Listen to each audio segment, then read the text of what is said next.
Hello friends, this is your friend back with a new fanfic. What if a 10-year-old Naruto proposed to the Nine Tails, and she didn't say no? Episode 1. If you like this story, don't forget to like, share, and subscribe, and leave your thoughts in the comments. Now, deep inside the seal, a lonely young Naruto is about to say something so unexpected that even the mighty Nine Tails won't know how to respond. Now, let's start. 5-year-old Uzumaki Naruto was having a nightmare. This was nothing unusual considering his life. The orphanage where he lived was staffed with caretakers who hated him and made sure to make his life as miserable as possible, which included rewarding the other children for bullying him. Before the nightmare could progress very far though, it changed. He felt a comforting warmth and saw an image of a woman with dusk-colored skin and slitted crimson eyes and equally crimson hair. She possessed a beauty that no mortal woman could ever hope to approach.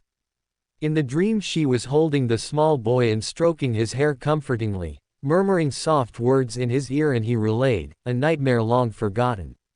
7-year-old Uzumaki Naruto was cold, wet and hungry. This was nothing new for him, as people would often refuse to sell him food. Naruto knew that the small amount of food he managed to get was not nearly enough, but he somehow managed to survive without looking malnourished. He was cold and wet because of the rain and had nowhere to take shelter, so he was just aimlessly wandering the streets, hoping to find somewhere where he could wait for the rain to stop. He saw a ramen stand that had a delicious smell coming from it and decided to risk going inside, hoping that he wouldn't be thrown out like everywhere else. He sat on one of the stools and sighed in relief at being out of the rain and being able to rest his aching feet. "What would you like?" a middle-aged man asked, looking at him with clear recognition of who he was. "Is it okay if I just sit here for a while?" the small blonde asked, hoping that he wouldn't get yelled at if he didn't order anything. "You sure you don't want anything?" Ichiraku Kyuki asked, looking a bit concerned, since the boy looked about ready to collapse. "Yeah, I'm not really hungry," Naruto said, but was betrayed by the pitiful growling of his stomach, making him look down at his feet in embarrassment. "Doesn't sound like it to me. You just wait right there, kid, I'll get you something to eat," Kyuki declared. "I don't have any money," Naruto muttered, trying not to sound sad. He had learned early on that people either got angry or made fun of him if he was sad.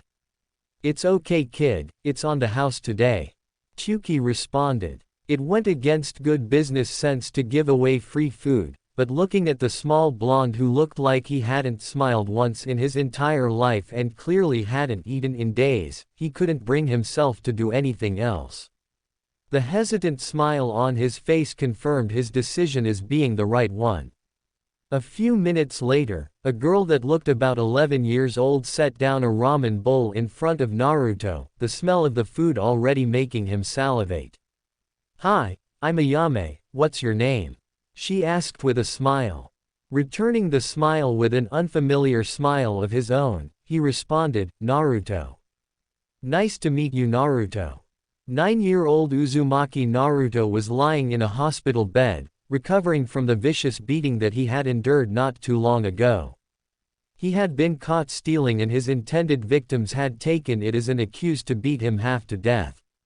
It was painful, but he was going to do it again, because he simply didn't have any choice.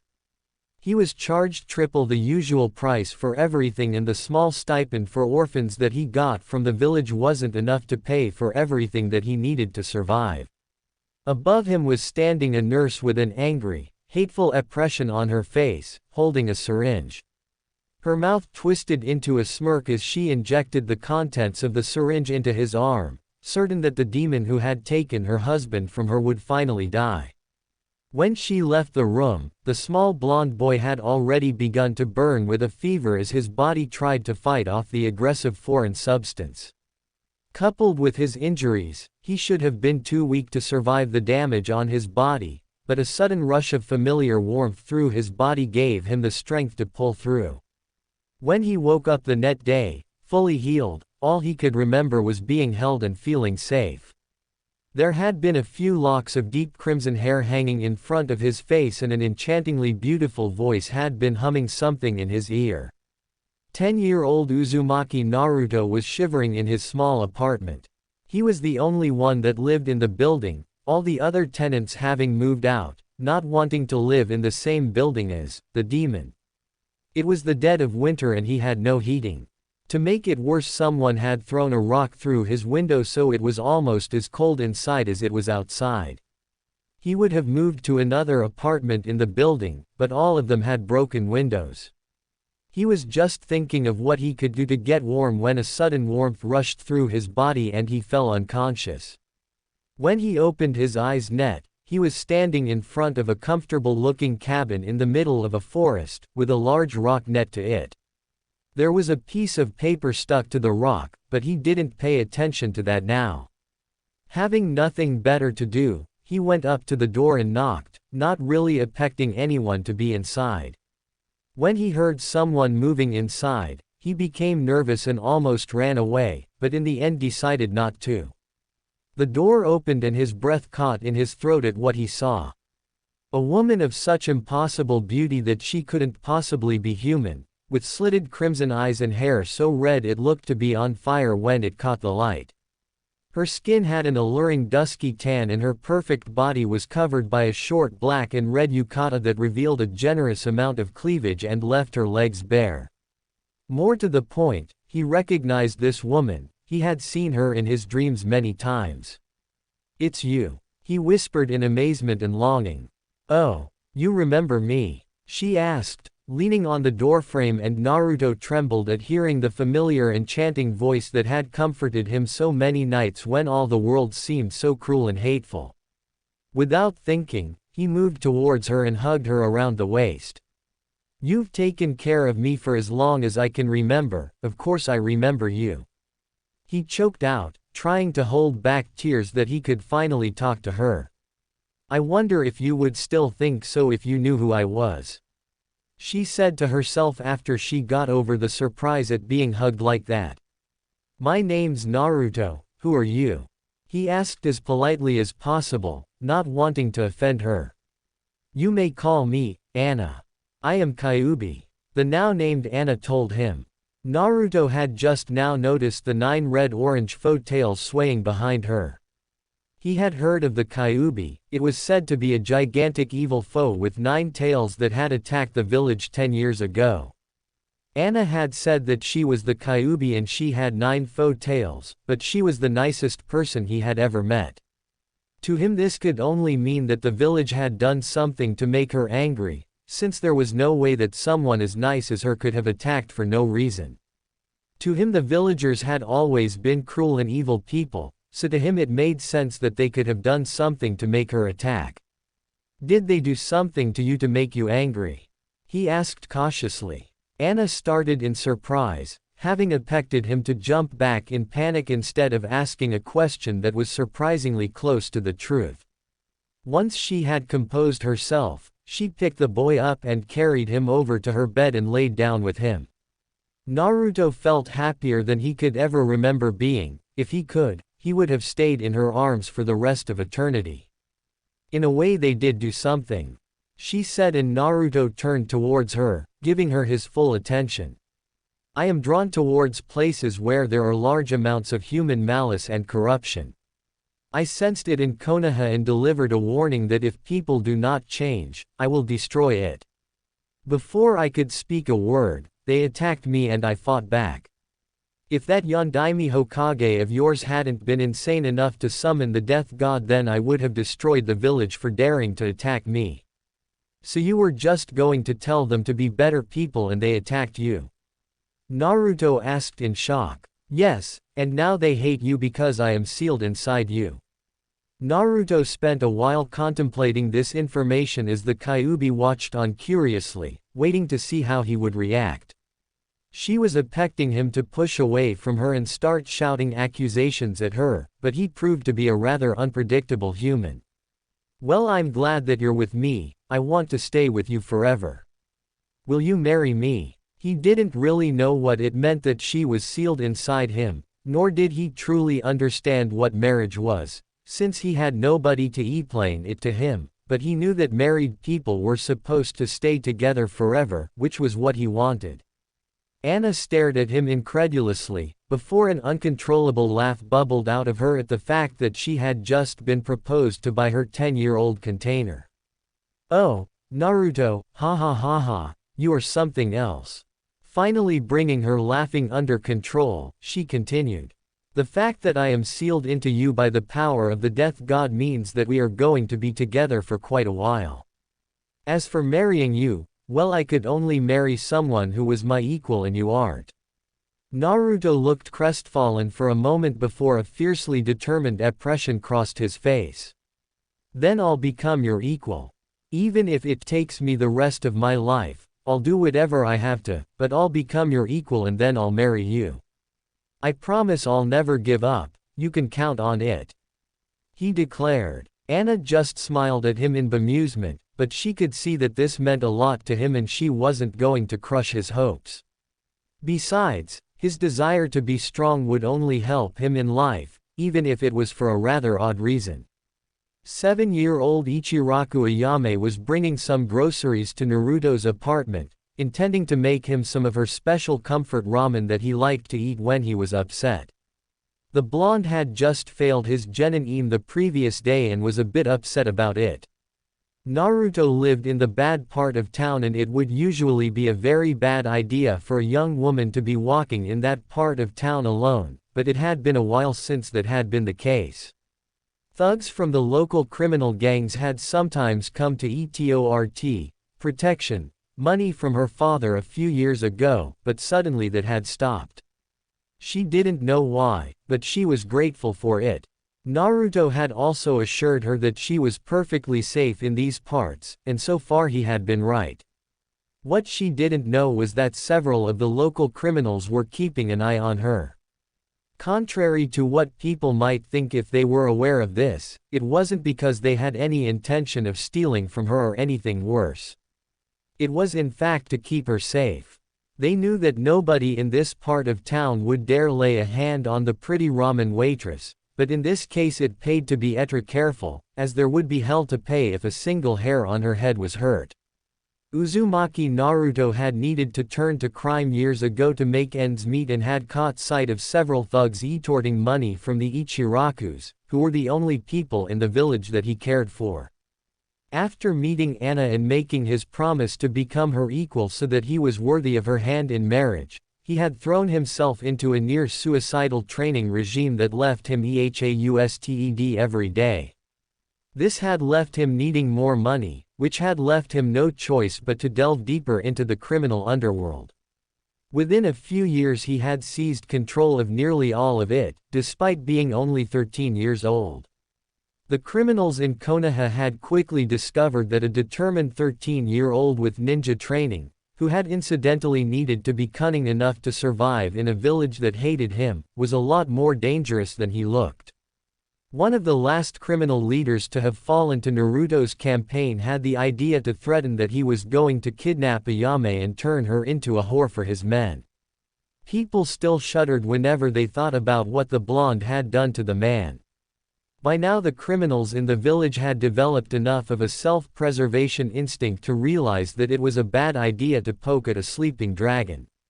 Many of them believed that Naruto was in fact the Kyuubi in human form, but they were smart enough to realize that if this was true, then it was stupid as hell to make him angry, which was something that the rest of the village hadn't learned yet. The shinobi still thought themselves above him and didn't consider him a threat, so they threw insults at him whenever they saw him, and the civilians didn't think that he would fight back, since he hadn't before. They were quite wrong on that count, as Naruto had turned the activities of the criminals towards the very people who thought that they could get away with abusing him. It had been subtle at first, but they were starting to feel the sting of planned thefts, blackmail, extortion and various other crimes. One thing that was not tolerated, however, was rape, and anyone that committed that particular offense rapidly found himself hunted down and killed in various painful ways. All of this was the reason why the criminal underworld was being protective of the Ichirakus in general and Ayame in particular.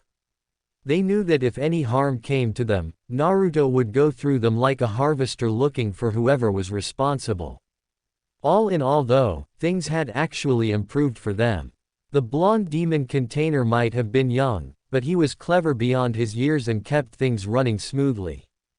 Crazies such as serial killers and rapists were disposed of quickly so that they didn't cause trouble and draw unnecessary attention. The ninja were kept off their back due to them keeping a low profile, and Naruto wasn't a greedy fool like many other criminal leaders. He only kept what money he needed and invested the rest back into the system to keep things running, and he took his responsibility as a leader seriously, which got him a great deal of respect and loyalty, so there was barely any need to keep an eye out for anyone stepping out of line. But he was still scared as hell when he got angry, which was why Ayame always had a hidden escort. Their ramen stand also got a lot of business from people that were honestly loyal to the blonde and wanted to make certain that the girl he cherished so much was kept safe. 15-year-old Uzumaki Naruto was once again inside his seal. He came inside the seal often, always eager to see the red-haired demoness that he had sworn he would marry one day. The past 5 years he had pushed himself hard without a single day's break, the regeneration that having the Kyuubi sealed into him granted, making certain that he didn't damage himself permanently. He had tried to learn absolutely everything that would make him stronger, which unfortunately wasn't a whole lot. Apparently Shinobi techniques weren't just kept in the public library for all to read, though he did manage to learn some things, such as some chakra control exercises and fuinjutsu. Naruto figured that the only reason he had been able to get his hands on any fuinjutsu books was because it was a dying art. Fuinjutsu had proven a particularly difficult subject, but ever since he had learned the shadow clone technique 2 years ago, things had picked up. Truly, the day that Mizuki had thought to use him as a scapegoat for stealing the scroll of forbidden seals had been a lucky break. After he had figured out the secret of the shadow clone memory transfer, he had been able to get a bit reckless with his fuinjutsu experiments without the risk of blasting himself into atomic vapor. He was still failing the academy every year due to one bullshit reason or another that the biased academy instructors made up, but he knew that they wouldn't be able to keep it up forever.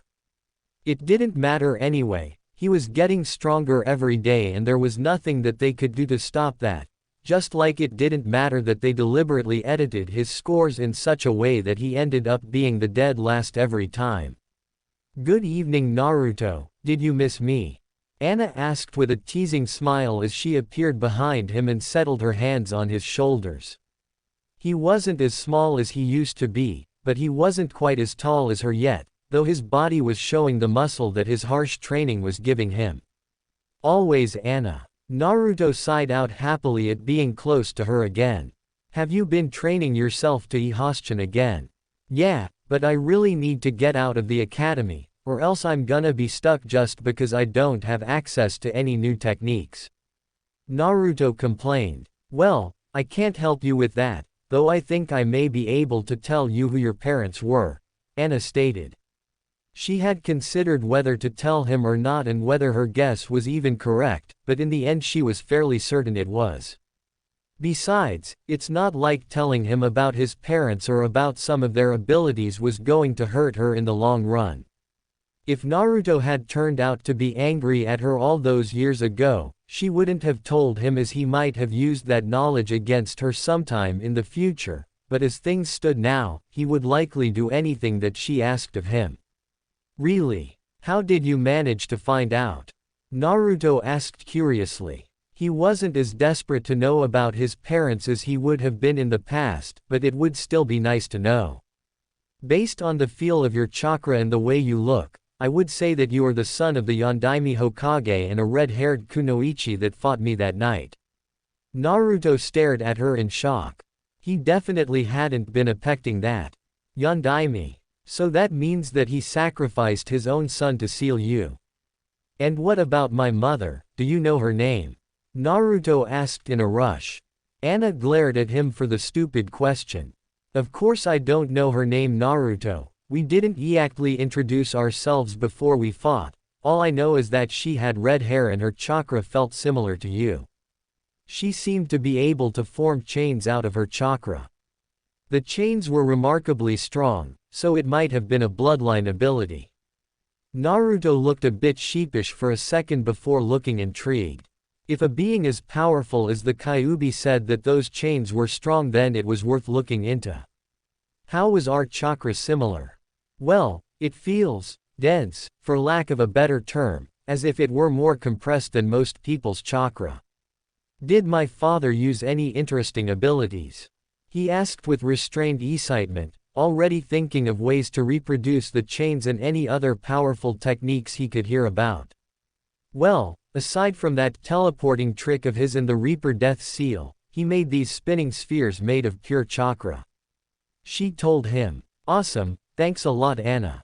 This is going to go a long way towards making me strong enough to marry you. Are you still determined to achieve that? She asked him in amusement. Of course, I love you and I want you to acknowledge me as being worthy of you. Naruto declared firmly, while the Kyuubi stared at him in some surprise, as this was the first time that he had stated that he loved her. You love me. Don't you realize that you have very little chance to ever match my power? Wouldn't it be more sensible to turn your interests towards a human girl? I don't even know of any way to make you that powerful. She tried to reason with him awkwardly. This was very much new territory to her. Nobody had ever declared their love for her and she had never really considered it, but she did genuinely like the blonde teenager and didn't wish to see him spending his life in pursuit of a goal that might well be impossible. It doesn't matter how little chance there is, I'll find a way to do it. Besides, you're the only woman I could ever love like that. You soothed me when I couldn't sleep, you healed me when I was hurt, you kept me warm in the winters and have always been here for me. Just for all that I would have always loved you, but I've come to know you as a person these past 5 years and fell in love with you as a woman. It doesn't matter if it takes me my entire life, but I will find a way to become as strong as you and hope that you will accept me as your husband. I'm willing to do anything for that. Anything you say. Then how about letting me out of this seal?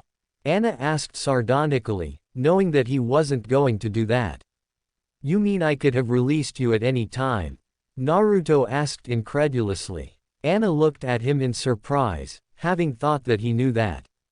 Well, of course, what did you think that paper with seal written on it was? You mean the one on the rock over there? Naruto questioned. That's the one, she answered with an amused tone. All I have to do is rip it off, right? He asked as he began to move towards it. Wait, you mean you're actually going to do it? You do realize that's going to kill you, right? She asked in surprise. She knew that the blonde cared for her, but she didn't expect him to be so willing to give up his life to free her. Actually, I didn't know that, he admitted, but it doesn't matter. You've done a lot for me over the years and I don't mind giving up my life for your freedom. Anna could not contain her laughter at his words. Oh Naruto, you truly are something else, to be so fearlessly willing to give your life for my freedom, despite the fact that I had intended to destroy your village when you were born. Yeah, about that, could you make sure that you don't hurt old man Tuki and Ayame? They're good people. Oh, you would ask me to spare only them. I thought that you would ask me not to attack the village in exchange for my freedom. Well, from what I've seen from most of the village, it deserves to be attacked and those two are the only ones I know of that are truly decent people. You needn't worry Naruto, I won't even immediately destroy the village. Even if I hadn't been sealed inside you, you would have been an old man before I returned to destroy the village if they hadn't changed their ways. Also, if you release me from this seal, I think that I can leave your body without killing you, though it will be painful for you, Anna stated after a moment of consideration. Getting her freedom would be wonderful, but she honestly couldn't bring herself to heartlessly kill this brave and pure-hearted young man. It was ironic that he more than anyone else in the village had the will of fire that they so liked to talk about and nobody saw it. Senju Hashirama had been a similar man with his dream of bringing together various ninja clans and forming a lasting peace. He had ultimately failed, of course, and the village he had created had become a corrupt shadow of what he had made, but his intentions had been pure. Well, he could have had the will of fire at least. The hatred of the villagers had made sure that he was unable to feel any true loyalty to the village itself. Instead, he cared only for those few people that he was close to and had closed his heart to everyone else. Then there really is no more reason to put this off. You really should have told me about this years ago. I would have been glad to free you as soon as possible. Naruto commented as he moved towards the seal and ripped it off without another thought. 17-year-old Uzumaki Naruto, along with his 13-year-old teammates Uchiha Sasuke and Haruno Sakura, was waiting for his assigned sensei to show up. He had already decided that he disliked the man for making him waste 3 hours of his day by being late. To Naruto, his time was important to him. How was he supposed to ever become strong enough to marry the woman he loved above all others if he wasted time? The new Chunin teacher, Yumino Iruka, had apparently decided that Naruto was not in fact the reincarnation of the demon foe and had passed him. Naruto would have been inclined to get to know the man if he hadn't been one of those who had deliberately failed him the previous year. He had still ended up being the dead last, despite the fact that he never lost a spar, or the fact that his written tests were in fact fairly decent. Whatever had caused Iruka to finally see the light did not tend to the other instructors, who still made sure to edit his scores so that they were the worst in the class by a long shot. 7 years had passed now since he had declared that he would marry Anna, and he had devoted nearly every waking moment to this goal. He hadn't been able to get his hands on any jutsu, but he had long since realized that no matter how many techniques he mastered, it wouldn't mean anything at all. Mere mortal techniques would never match the power that the great demoness wielded in her pinky finger. Fuinjutsu had shown itself to be promising, but he knew that while it had impressive potential, Anna would not respect his strength just because he could seal her away. She would only consider him an equal if he could match her in open combat. No mortal had ever considered such a thing. To become powerful enough to challenge the mighty Kyuubi. It was madness. Even the most powerful shinobi would have trouble with the weakest of the Biju, at least without some kind of special advantage, let alone the strongest of them. But Naruto didn't care how insane it sounded. If nobody else had the courage to try such a thing, then that was their own problem. To become powerful enough to gain her respect and become worthy of hand in marriage was his only ambition, and if he died trying, then he was clearly unworthy of her to begin with. To reach his dream, he had tried to develop his abilities in a different direction than most shinobi would think of. With the knowledge that Anna had been kind enough to give to him regarding his parents, he had gotten several ideas. He had learned that the spinning chakra orb that she had mentioned was called the Rasengan, and it was one of his father's most well-known techniques, though there had been predictably no information on how to learn it. He hadn't let himself be stopped by that, however, and had done his best to learn it anyway.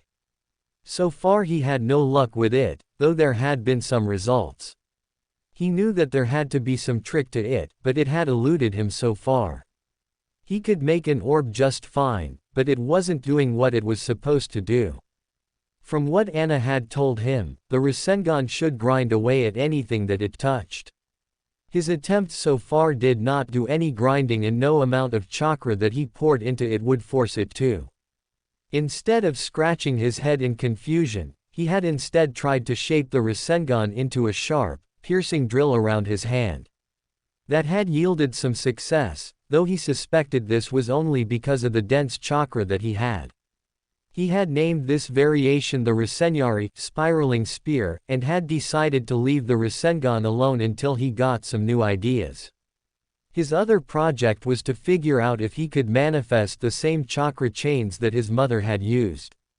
At least both he and Anna were fairly sure that she had been his mother. There had been no way to make certain aside from the similar feel of his chakra. He had only managed to gather a few scattered mentions of an Uzumaki clan, but he very much suspected that it had been a clan of some importance. That suspicion was confirmed only about a year ago when he had finally manifested a single chain. After that, he had been extremely careful to keep that ability hidden, as he could only come to the conclusion that the Hokage was deliberately hiding the knowledge of his clan from him and he didn't want to draw attention to himself right now. Ironically, it had been only when he had released Anna from the seal that he had become capable of creating the chakra chains. It had taken nearly a full week for Anna to leave his body safely, during which he could do nothing but stay still on his bed and endure the pain of having his chakra coils strained to the breaking point. The regenerative healing factor that her presence in her body had granted was the only reason he was even able to survive the ordeal, as his coils had been suffering damage constantly. Anna had made sure to leave his body only as fast as he could handle, but she had also gone as fast as possible without causing him permanent damage. If she had tried to leave him without causing him pain, then it would have taken decades and neither one of them was that patient. When it was finally over, they had discovered an unforeseen benefit to the painful appearance. Due to the constant strain on his coils, they had expanded massively and his chakra reserves had increased proportionally as well as becoming even denser. Apparently it took a certain density of chakra to form the chains, which was why all previous attempts had failed. Naruto had been more glad than ever that he had decided to release the demoness. Aside from this, he had managed to get his hands on some affinity paper and discovered his affinities to be wind and water, but he had once again been unable to really do anything with that knowledge.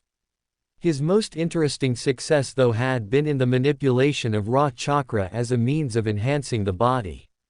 He had swiftly discovered that channeling chakra to his body would make the bones harder and the muscles stronger, which he guessed was the reason that most shinobi looked way too skinny to have any kind of power in their bodies.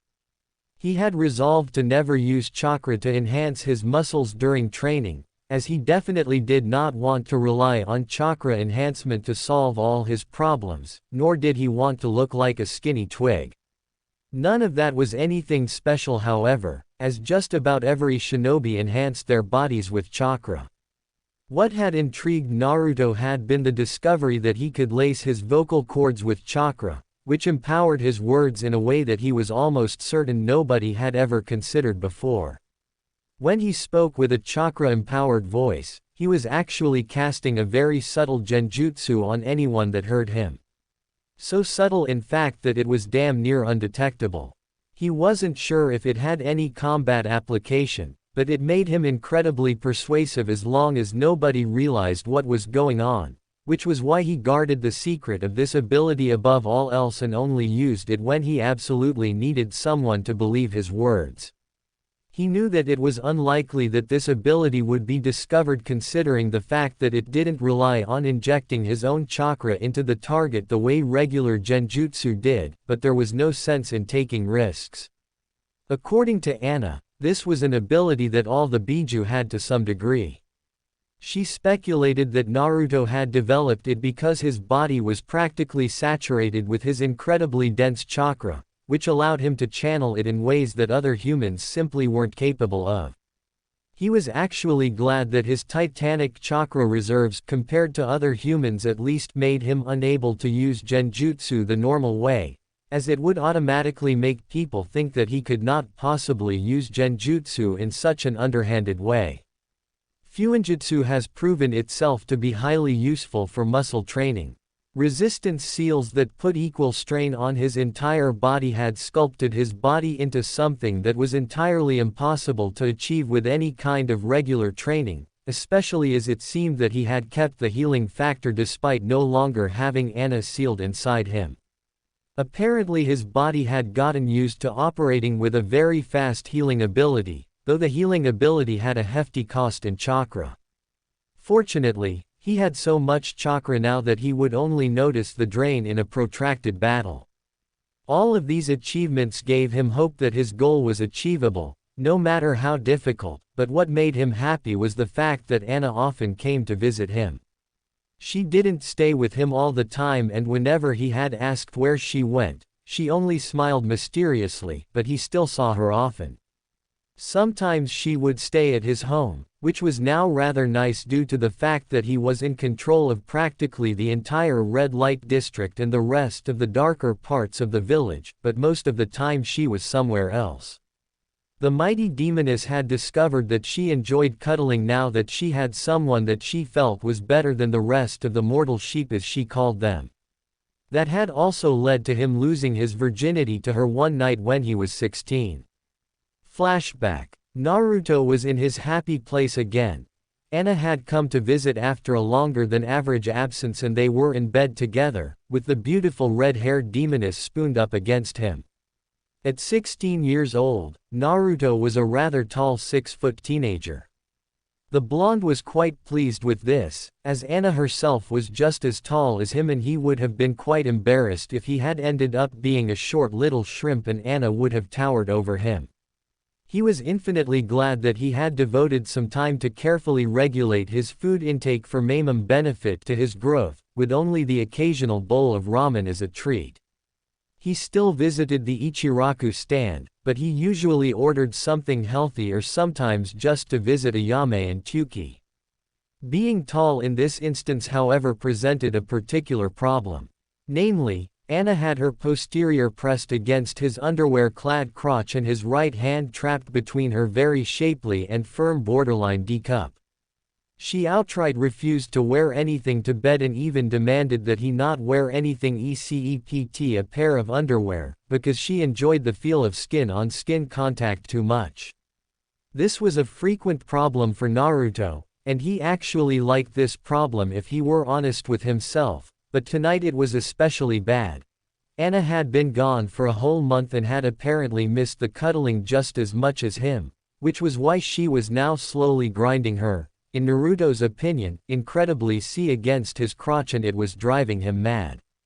He had some suspicions that she liked the reactions she got out of him and did this kind of thing on purpose.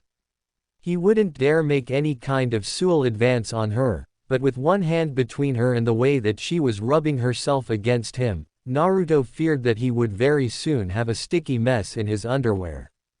Just as he thought that the situation couldn't become any more unbearable, her constant rubbing managed to undo the buttons on his underwear, causing his rock-hard, 8-inch rod to spring out of its confines and slap directly into her nether regions, causing her to gasp out in surprise. It was the thing that Naruto had ever heard, and he couldn't stop himself from giving out a deep groan of pleasure, desire and frustration. After a long moment, Anna turned around and pushed him onto his back so that she was lying on top of him with her pushing into his muscled chest, making sure to keep his rod trapped between her legs the entire time. Naruto was half expecting her to rip his throat out for what had happened, even if it was technically her own fault, but he was still enjoying himself immensely. In spite of the possibly lethal situation if she decided to take offense, he was still a healthy teenager who was in a very intimate situation with a woman that had occupied his thoughts every single day. He had been lusting after her ever since he was 11 when puberty had kicked in, and he couldn't really say that he regretted the current situation even if she was angry at him. "Are you still determined to marry me, Naruto?" she asked, not sounding upset at all. Naruto managed to find enough blood in his brain to form an answer. "More than ever. With every day I love you more. I'm going to become as strong as you one day and earn the right to marry you," he stated firmly, fully believing every word. Naruto felt her clench her thighs together around him at his words and felt something wet trickle down his erect member. It was taking every bit of restraint he had to keep still at this point, even as he suddenly understood that she had been testing him with both her actions and her question just now. She had done this several times before, even before he had released her from the seal. Sometimes she would do something or tell him something about herself and would then ask him whether he still intended to marry her. Often what she told him would make an average person consider her evil or monstrous, but he could never see her that way. He didn't try to rationalize her actions, but no matter what she told him, it could never taint his opinion of her. She wasn't human, he fully understood that, and there was absolutely no point in attempting to judge her as one. Aside from that, he would have been nothing without her. Even if she decided one day that she wanted to kill him, he would still love her.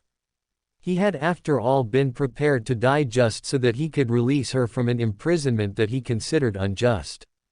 You've impressed me a great deal in the past few years, Naruto, and I think that you deserve a reward. She whispered to him in a voice that nearly made him lose it all over again, slitted crimson eyes burning into him. What kind of reward? He managed to ask with a hoarse stutter, self-control evaporating like a glass of water spilled over a hot metal surface. Naruto dimly realized that his hands had somehow ended up on her waist, but he didn't remember putting them there. Her eyes still firmly fixed on him, she moved one of her hands to rip off his underwear and then grab hold of the rock-hard rod of flesh that was still held between her thighs and grabbed it, making him in a short breath and then groan as she guided him inside her. This reward. Naruto was entirely incapable of speech as she raised herself up to straddle him and began moving, riding him slowly. Seeing her bouncing as she moved, his hands reached up to touch them, barely able to believe that this was really happening. He grabbed them gently at first, but quickly started squeezing harder as his lust fogged up his mind.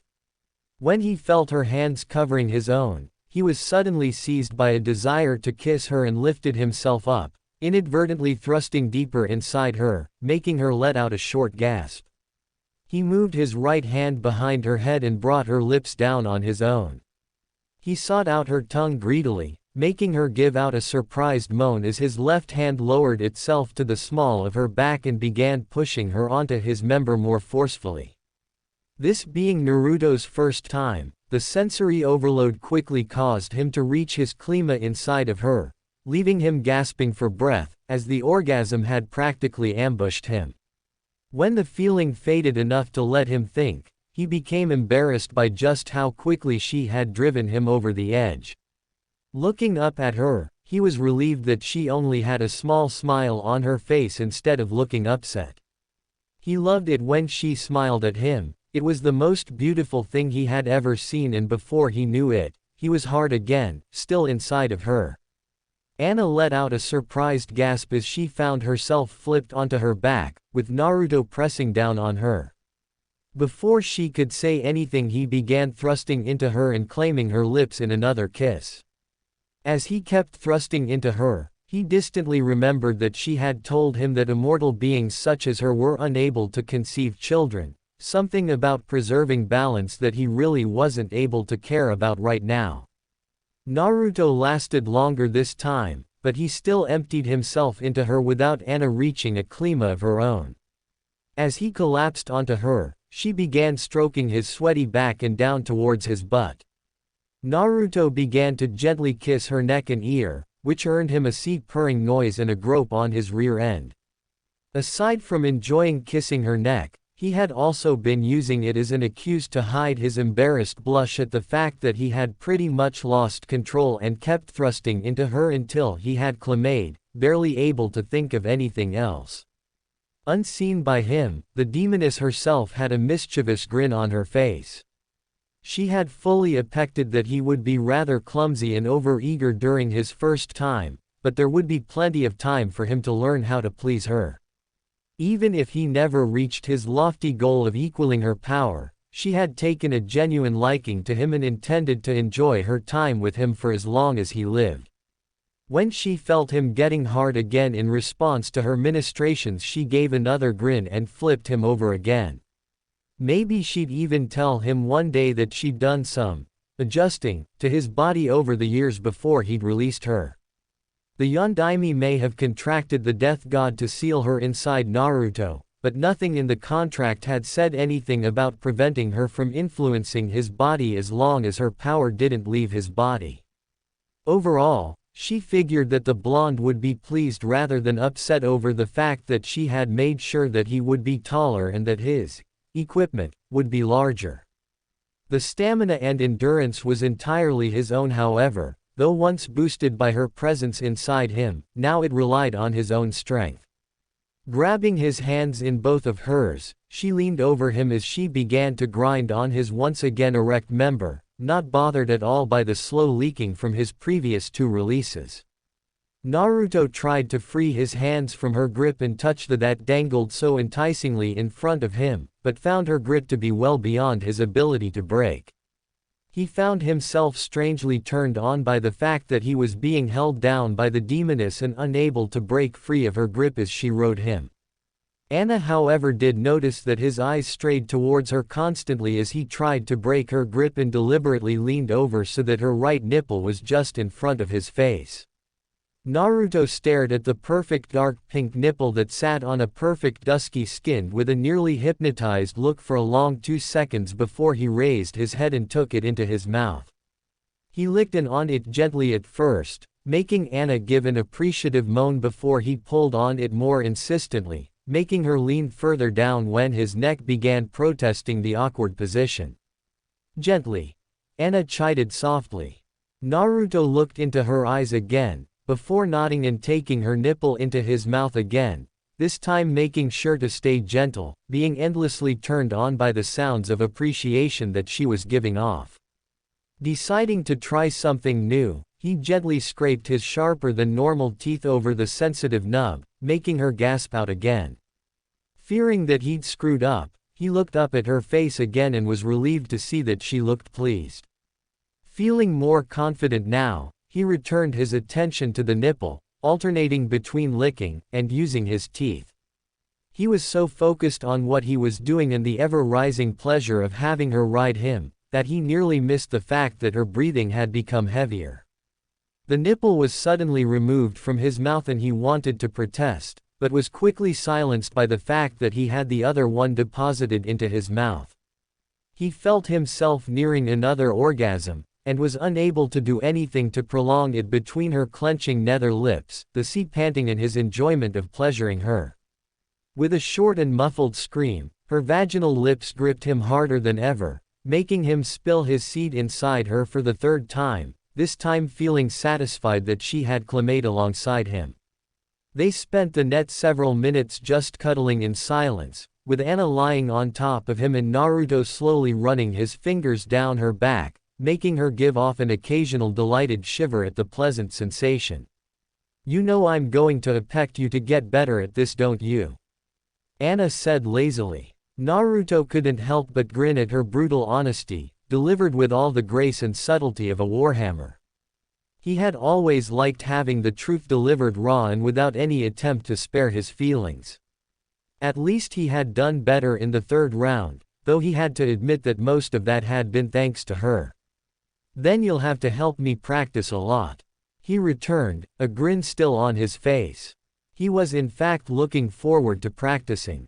"I'll be sure to do that occasionally, but I mean that I want you to practice with other women," she said with a smile, knowing that this was one thing about her that was going to shock him no matter how incredibly accepting he had been of her demonic nature so far. And indeed she was right, as the blonde was looking quite pulley, not having affected such a thing in the slightest. He had spent quite a lot of time thinking about what kind of differences there might be between a human woman and a demonic one. He had considered the possibility that she may not care if he slept with other women, but he hadn't actually intended to do it whether she cared or not. To hear that she wanted him to actively seek out other women and sleep with them had been so unexpected that it left him unable to process the situation for nearly a whole minute. Anna patiently waited for him to get his wits together, sporting a shit-eating grin the entire time. She loved messing with him. Most of the time the blonde was so focused that it always amused her to see him shocked.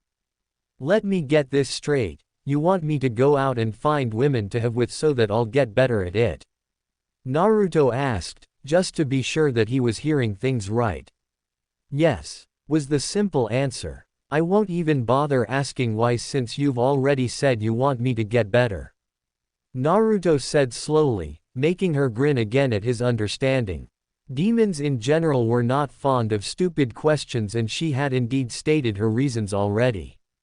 I can't say that I am entirely comfortable with this. It was always my intention to be completely dedicated to you. Anna had to smile at the sweet, but so very human sentiment. You have already dedicated your life to pursuing me as your wife, have you not? She asked. Of course. And I assume that you will not allow yourself to be swayed from this course. No way, you're the only one I could ever want as my wife. Well then, I expect you to practice your technique instead of relying on the impressive size of your tool. She told him firmly. Naruto flushed at her wording, but he knew that it would be a bad idea to try and talk her out of this. Her tone told him that she was serious about this, and she would more than likely be upset with him if he argued. Her frequent visits were the happiest part of his life, and he definitely didn't want her to disappear just because he was being stubborn and trying to apply the human concept of loyalty to a demon. To her it would no doubt be an insult if he didn't try to better himself for her sake. With a sigh, Naruto let go of his reservations about the situation. All right, I'll seek out other women to practice on.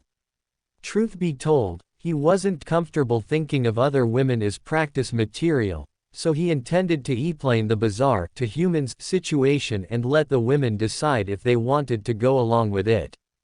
Good, and remember that the lowest circle of hell is reserved for oath breakers, Anna said with a smile that was suddenly very sinister, showing just the tips of sharp fangs, and the blonde was quick to nod his agreement.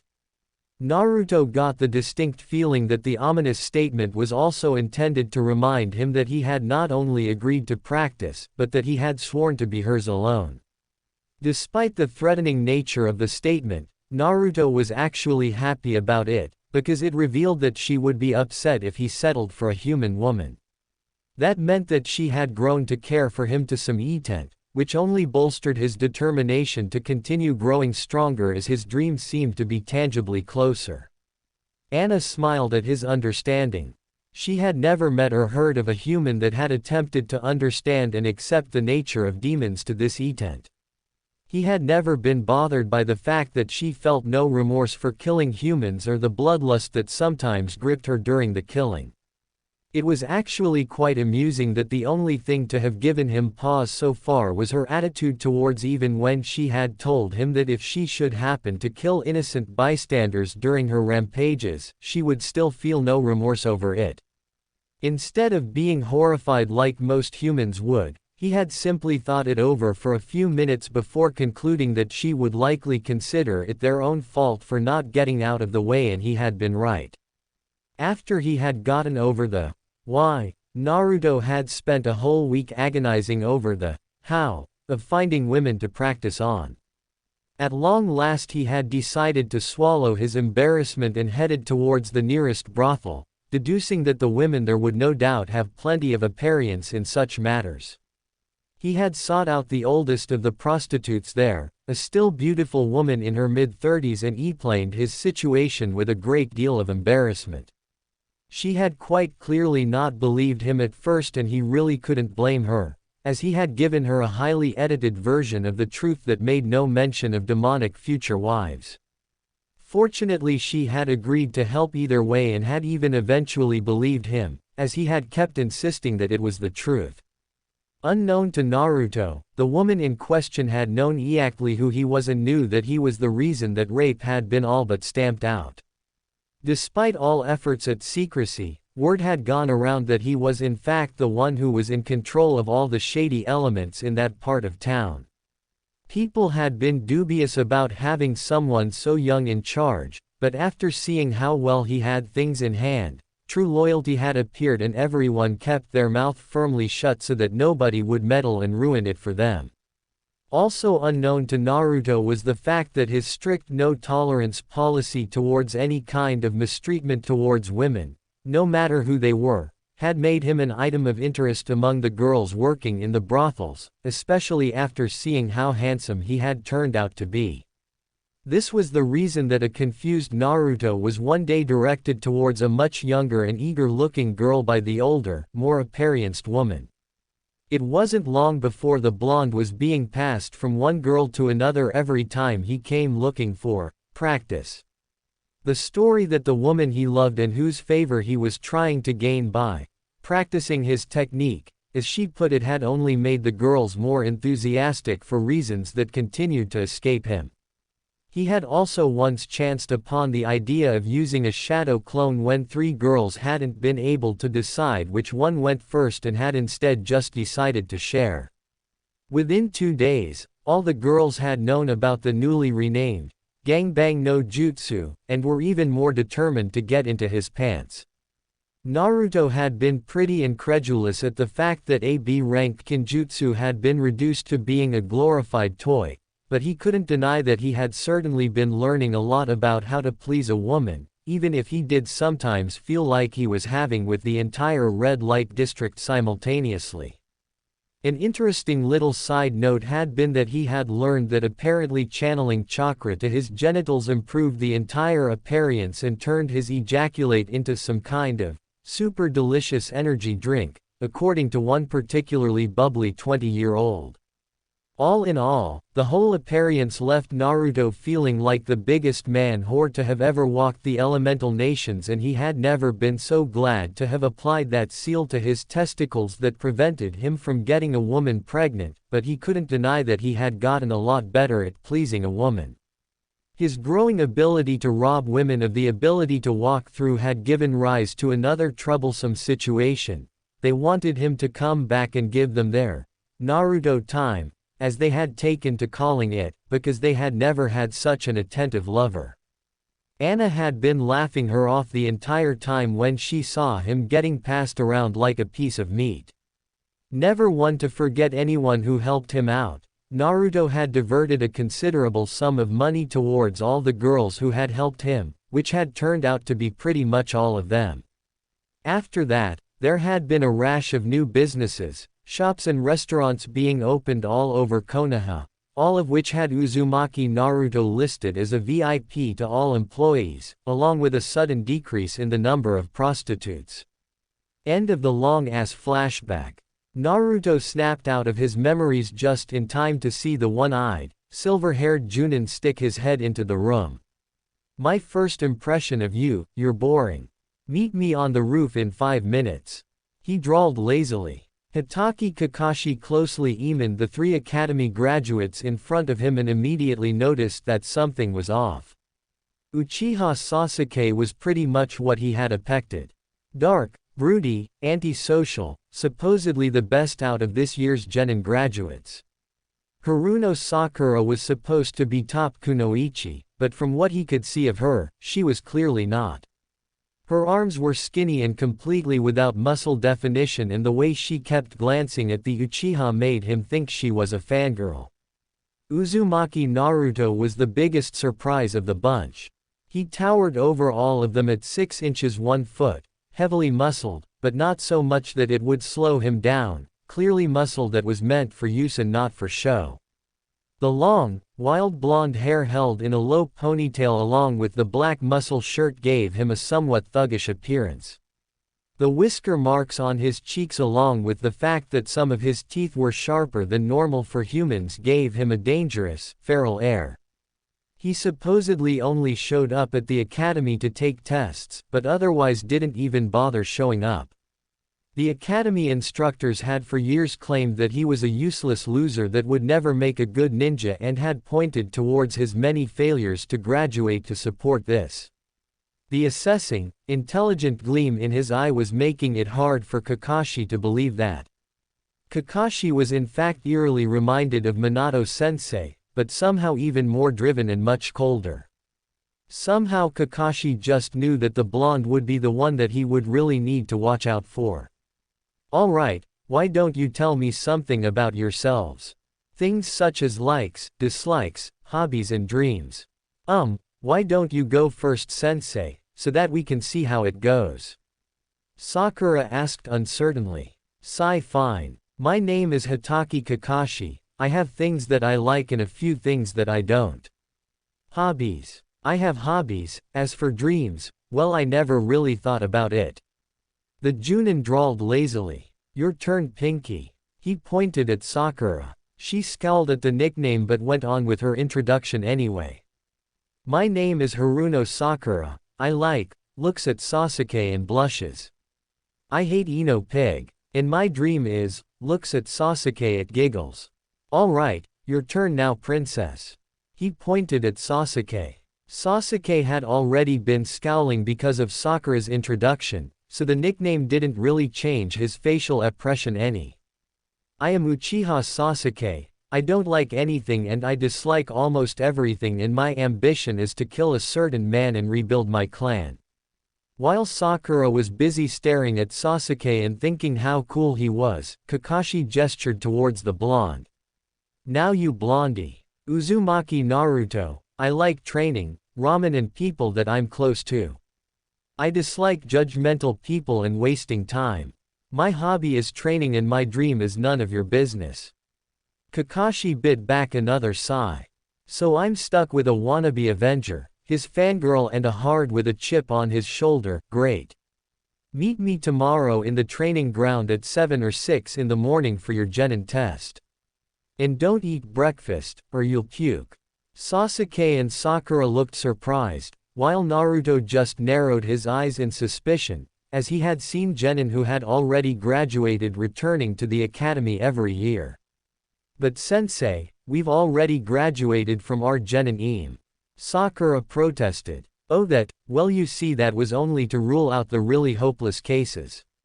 The real genin is administered by the Junin sensei and it has a 66% fail rate. Kakashi told them with obvious amusement, as he always liked to see the genin panic. Well in this case only Sakura looked panicked.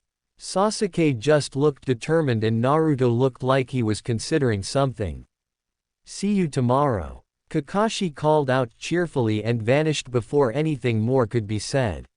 Naruto walked towards his sleepy-looking teammates, feeling full of energy after a big, hearty breakfast.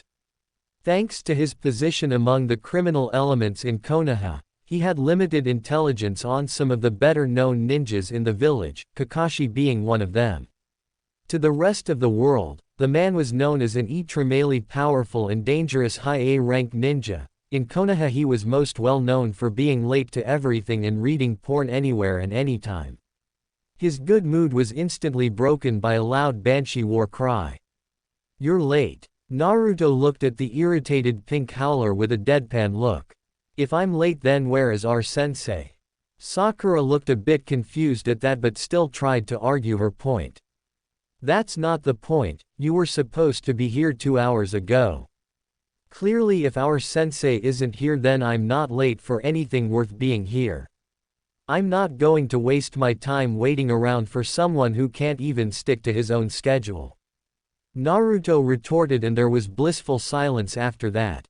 His words however proved to be false, as he still spent another 2 hours waiting for the man, but it was better than 4.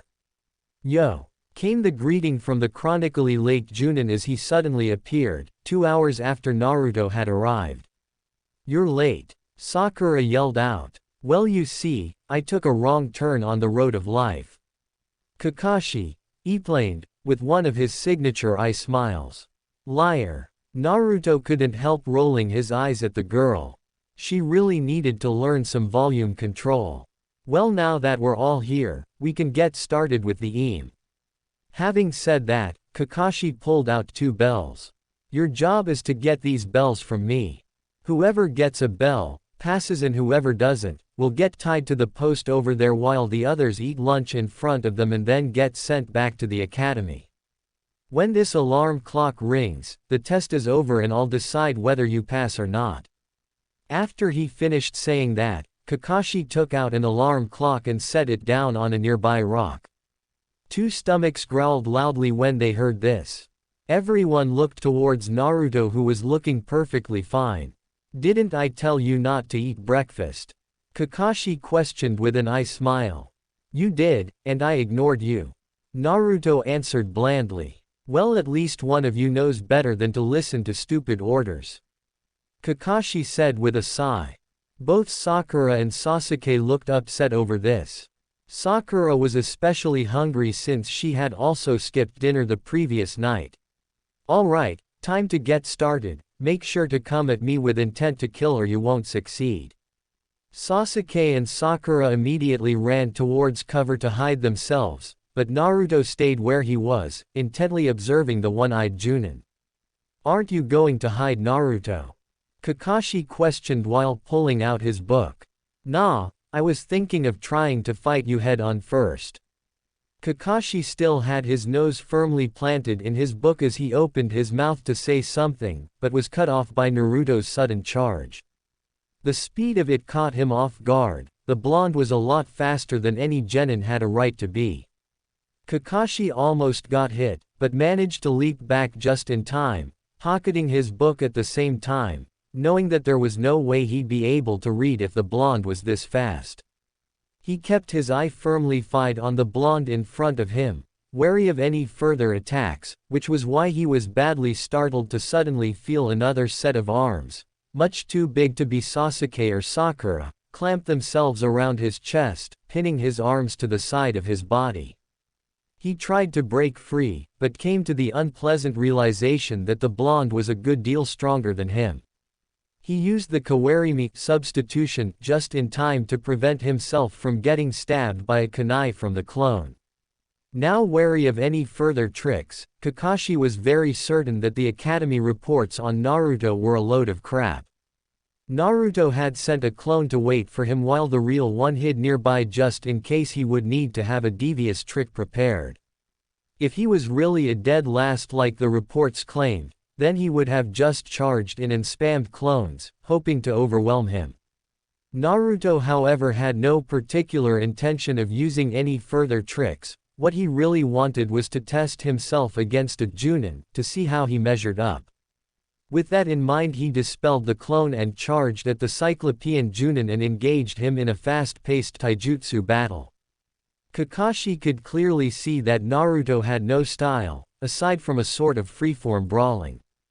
In spite of that, he was still strong and fast enough that it made him dangerous. Fortunately not dangerous enough to warrant revealing his Sharingan. Kakashi would have never lived it down if a freshly graduated genin had forced him to go that far. But he had left an obvious vulnerability aside from the holes in his style that Kakashi intended to point out to him before it got him killed on a mission. Dodging around a punch, he grabbed the long ponytail and yanked on it, kunai already in hand, ready to be pressed against the blonde's throat and force a surrender.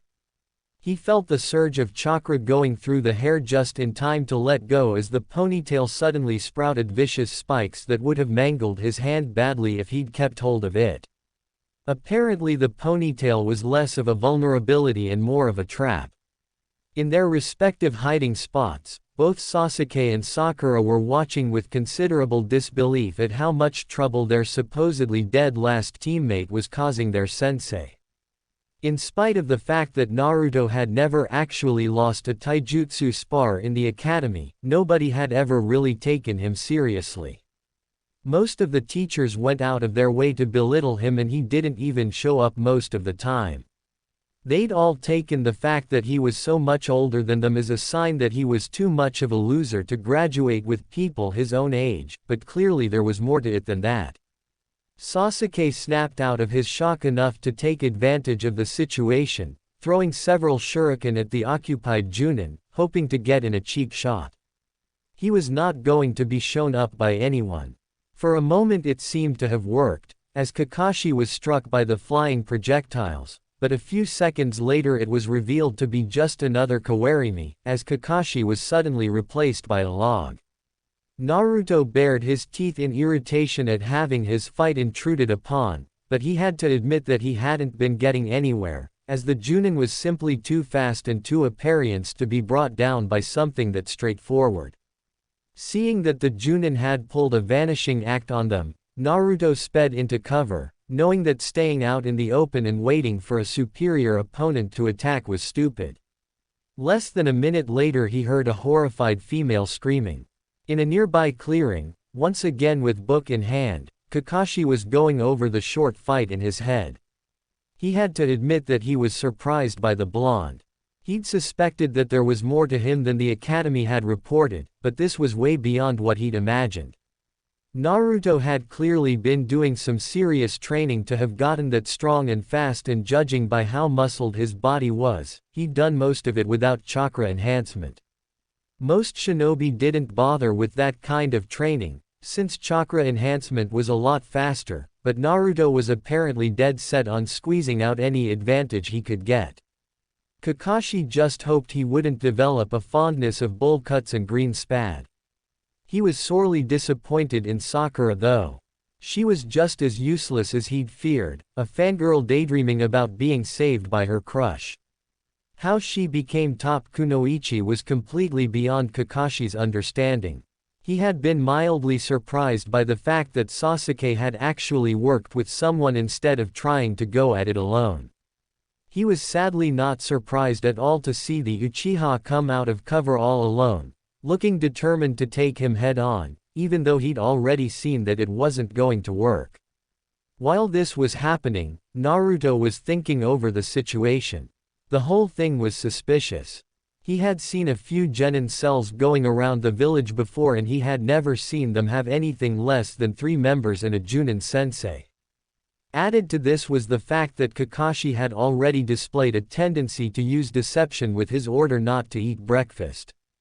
Seeing as he had already failed to accomplish anything against the one-eyed Junin, and he had just now seen Sasuke get buried up to his neck in the dirt, it clearly showed that the man was not even fighting them seriously.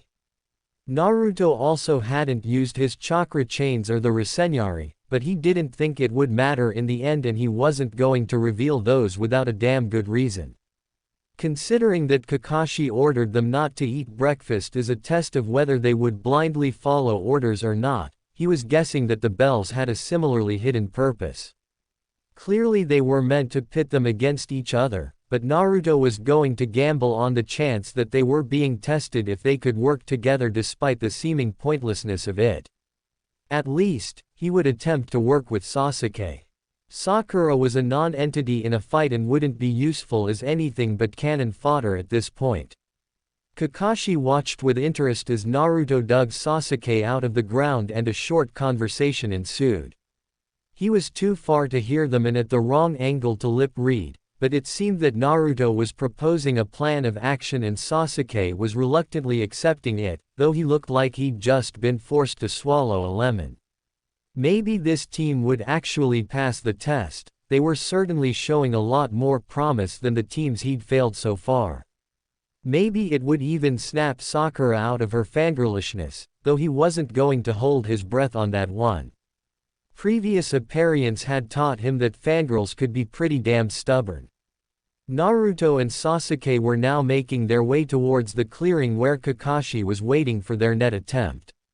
Neither one of them was happy about working together, but both of them were clearly outmatched and neither had any better ideas for passing the test. Both of them, however, were in perfect agreement about Sakura. Naruto still wasn't willing to reveal anything more about his abilities, so their plan more or less hinged on shadow clones, the one-fire jutsu that Sasuke knew, in a joint attack. As they approached Kakashi, the Junin spoke to them, despite having his face buried in a book again. "Decided to work together, have you? Might as well give it a shot." Naruto shrugged and attacked, with Sasuke following not far behind. Though he didn't show it, Kakashi was impressed that they had actually decided to work together. Their teamwork, and they got in each other's way just as much as they helped each other, but it was more than any team he'd been given before had done, though he was wondering where Sakura was. The fight had settled into a pattern of Naruto keeping pressure on him in close quarters, with Sasuke taking attacks of opportunity every time he could, using kunai and shuriken to distract him from his fight with the blonde. The occasional shadow clone that joined in made sure that he never got too much breathing room. Kakashi wasn't going all out, of course, as he was only using taijutsu, but he was interested if they would try something else soon. Sasuke had dispelled several shadow clones when he hit them by accident, either because the clone had stepped into the path of a weapon or due to bad timing on a throw. Both of them were annoyed whenever the other screwed up, but they had managed to improve considerably during the course of the fight, their timing good enough that they became more dangerous to their prospective sensei rather than to each other. The combat dynamic suddenly shifted as Kakashi was attacked by 3 shadow clones at once along with the original, and Sasuke began making hand seals for the Kaden Gokaku no Jutsu Great Fireball technique. The strategy was decent and would have worked on many Chunin-level ninja, but it never got off the ground due to the intervention of Sakura. She had woken up from her illusion-induced unconsciousness and had immediately rushed off towards the sounds of battle in a panic to determine if her precious Sasuke-kun was alright.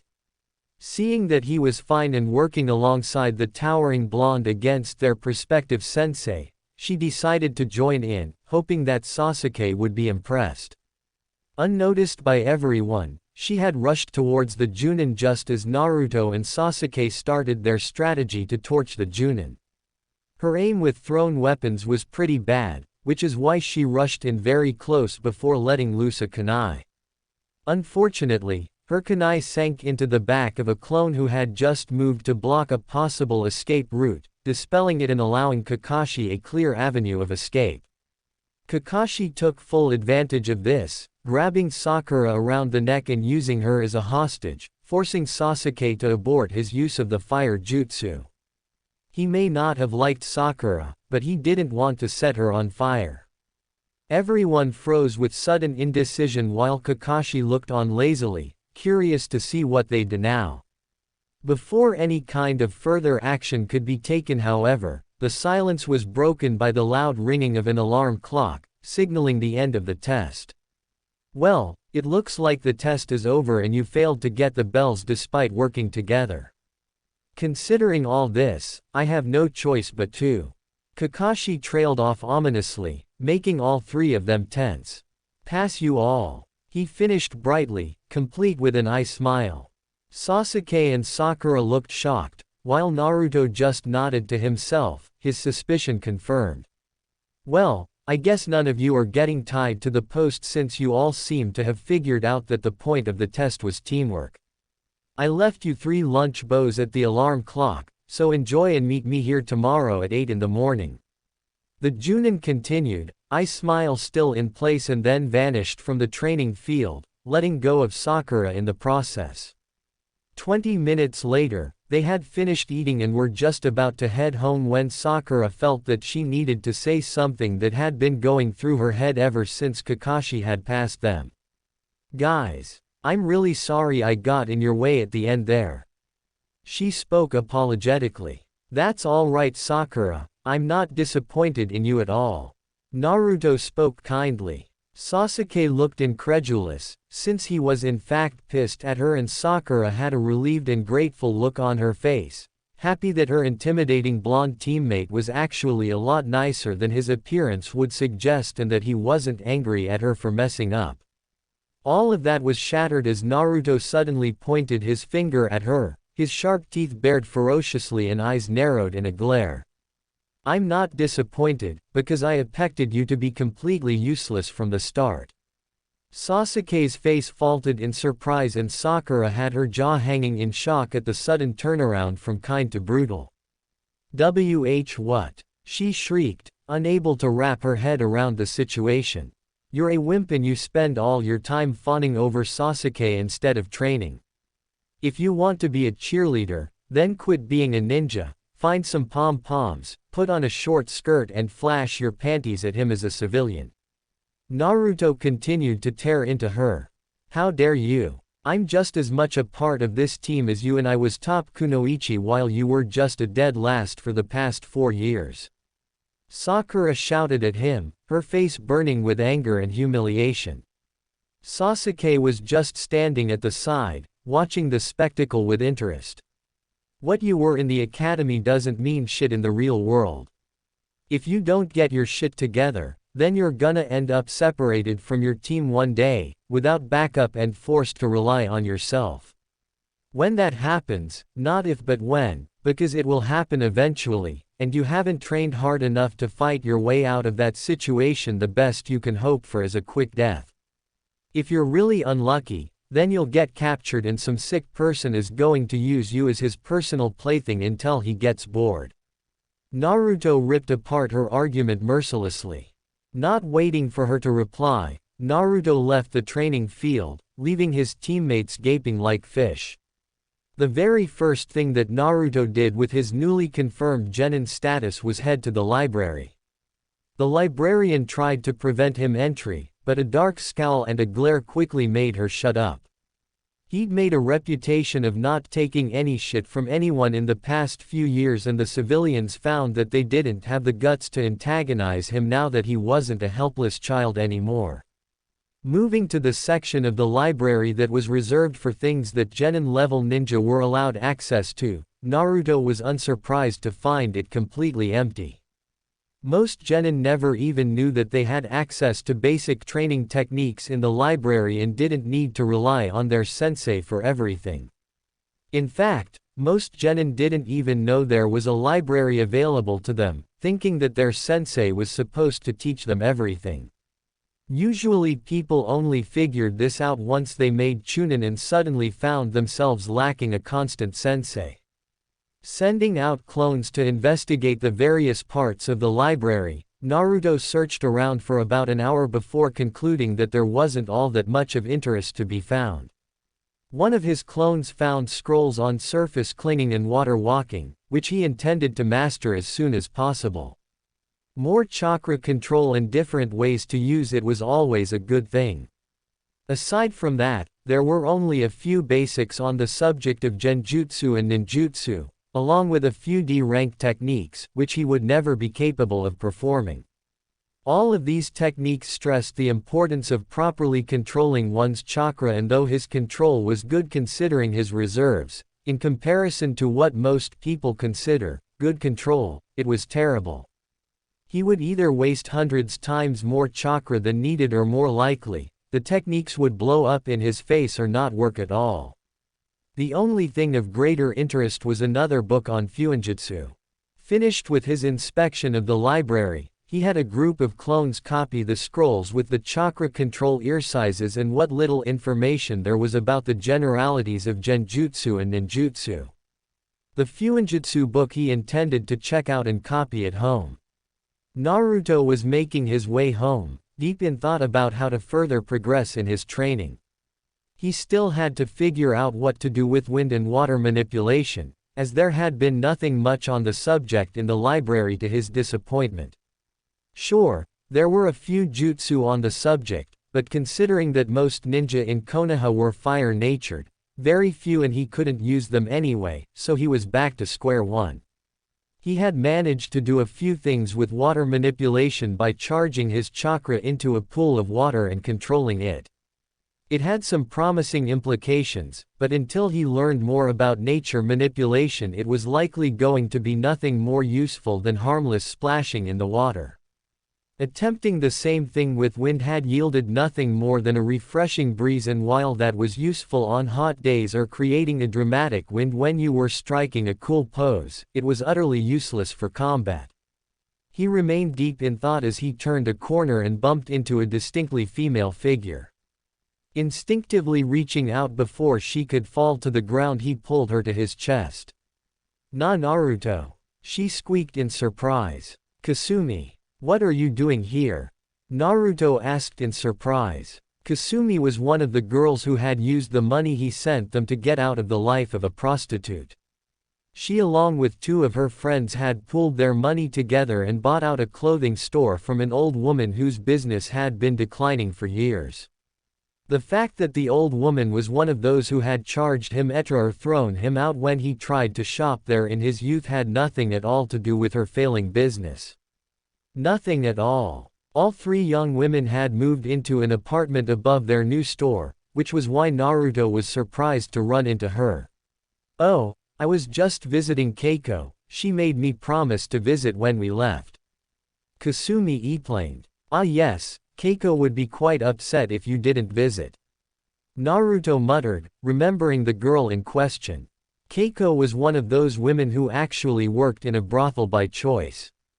Despite her occupation, she actually slept with very few men or women for that matter. At first glance this would seem to be very odd, as Keiko came across as a very sweet girl with beautiful black hair and alluring black eyes in her late 20s that always had a smile on her face, leaving many clients baffled as to why the matron in charge of the brothel only directed a rare few clients her way. Those who knew her better however understood perfectly, as Keiko had a perverted streak a mile wide and 2 miles deep. Any client sent her way usually ended up chained to a wall or to the ceiling after Keiko drugged them on the way to the dungeon that was built into the basement of the building. Clients were provided with a safe word before being introduced to Keiko. Naruto had gotten a reputation among the brothels by the time he'd been introduced to Keiko, and the matron had known of his bizarre reason as to why he had suddenly become a regular.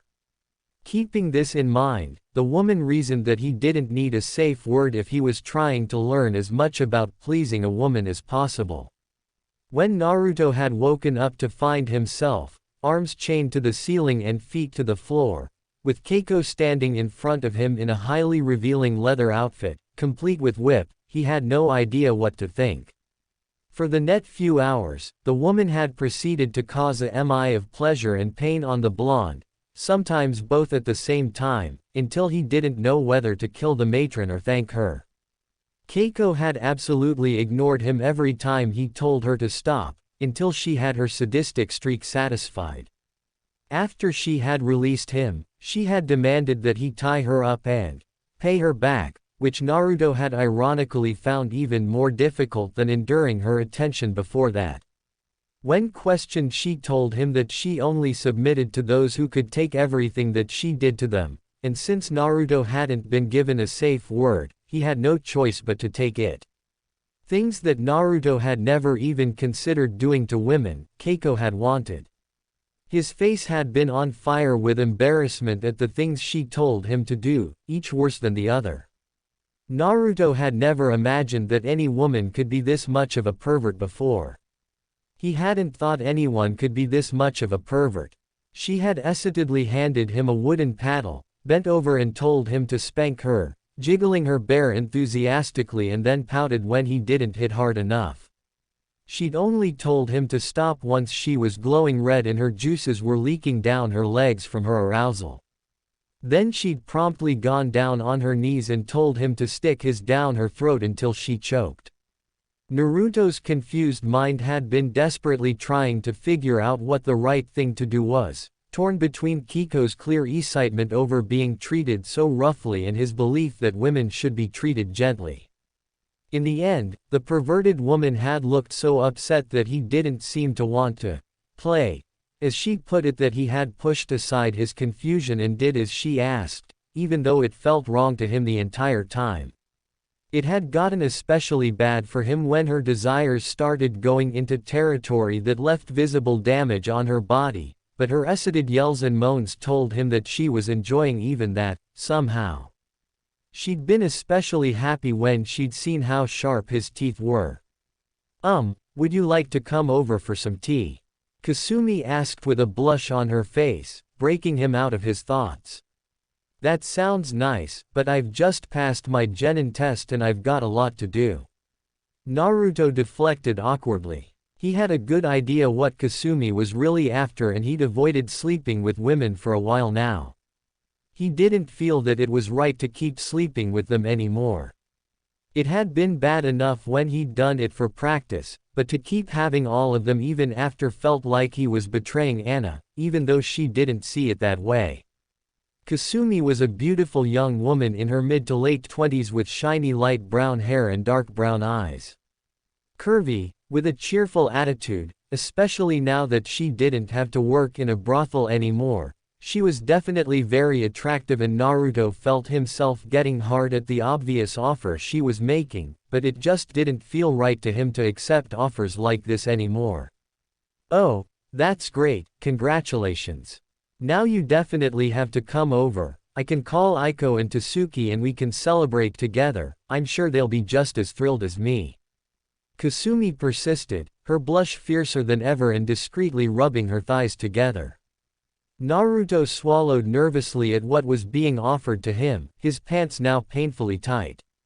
He knew perfectly well that Kasumi was right and that Aiko and Tasuki, Kasumi's roommates, would in fact be all for the idea of sharing him. They had done it before after all.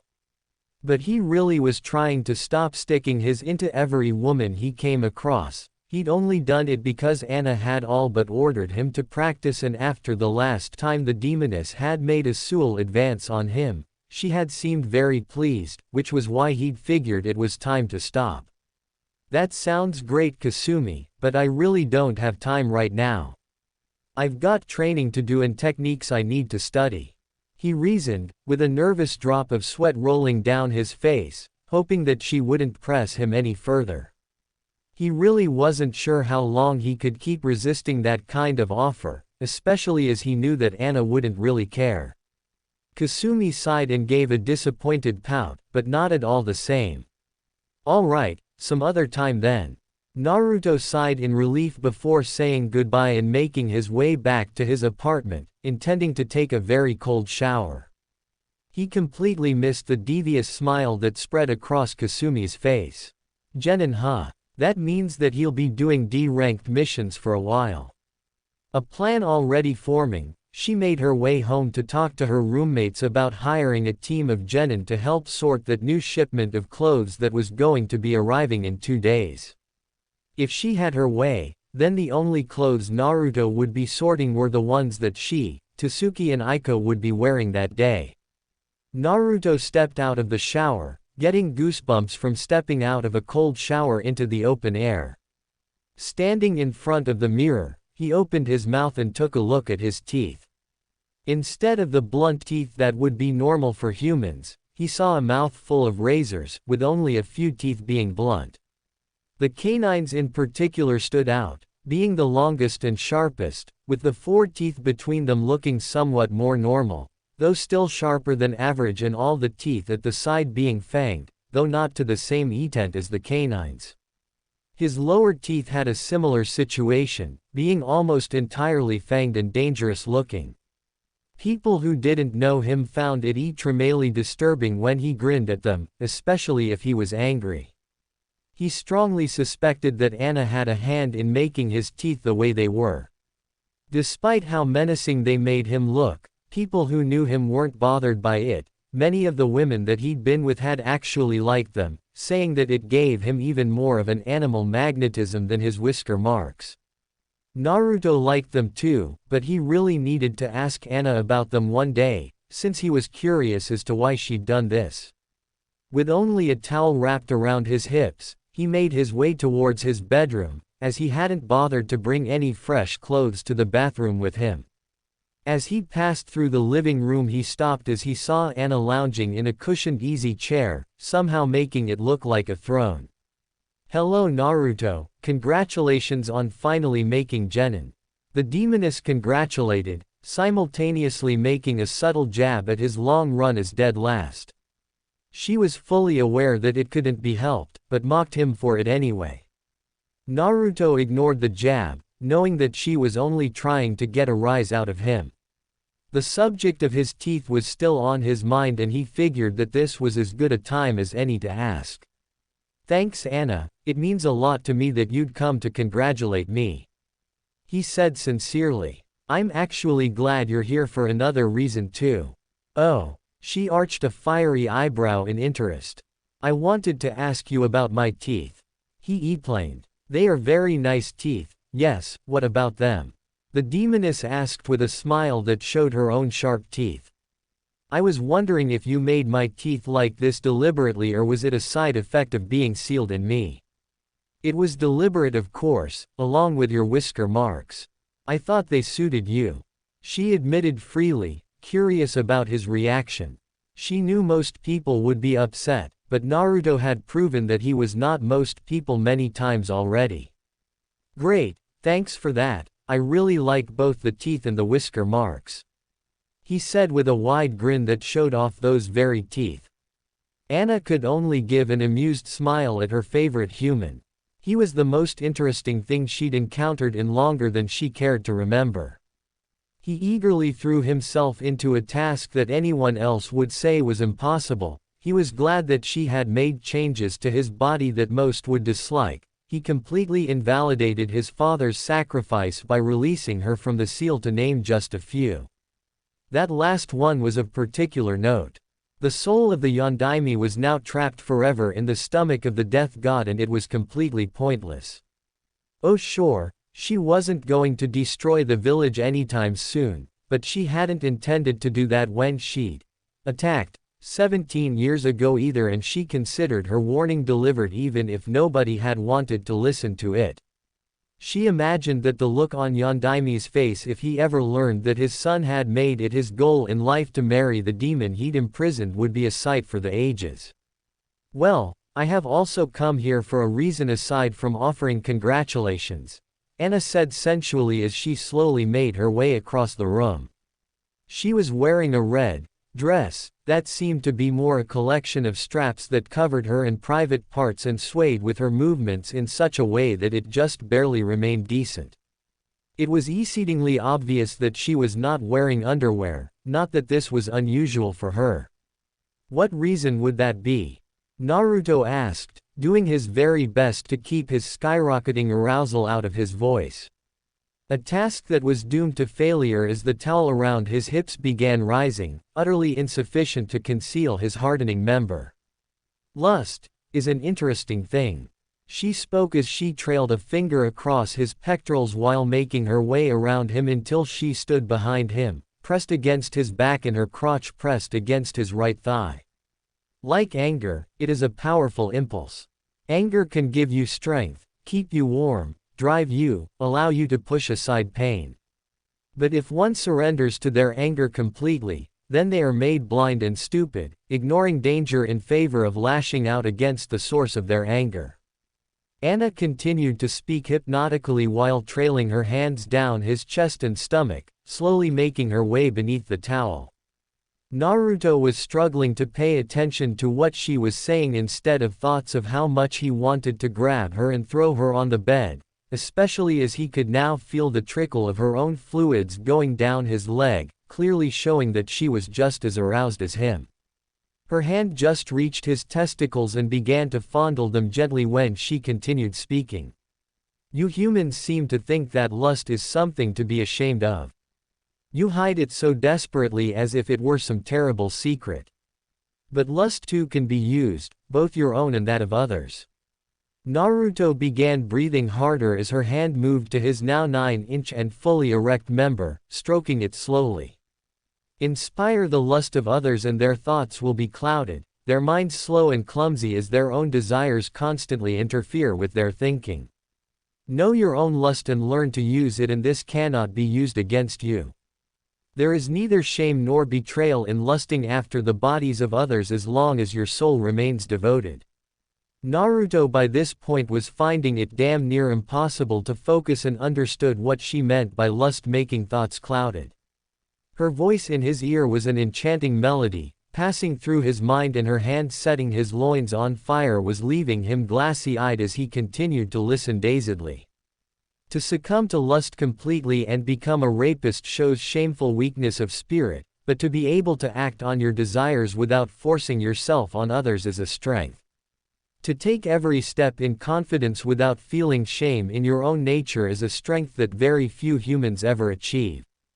Demons so easily give in to their impulses, becoming mindless monsters, and humans repress them, becoming weak-willed sheep. To stand in the middle, taking strength from your nature, but using it instead of being used by it, that is a great power, the mastery of the self. Naruto could feel himself getting close to a climax. The towel had long since fallen to the floor and he was ready to spray his own living room white any second now. Moments away from orgasm, the hand suddenly stopped. Well, I know that you have training to do and techniques to study, so I won't take away any more of your time. Came a voice that Naruto would forevermore swear was the epitome of cruelty, but was in fact amusement, before Anna suddenly vanished. Naruto collapsed to his knees as his balls contracted and began to painfully protest the sudden lack of a female hand. He stayed there for several minutes longer, hoping that his testicles would stop hurting soon. He now had an excruciatingly clear understanding about using other people's lust against them. He wondered absently if his balls were currently understanding anger and lashing out blindly.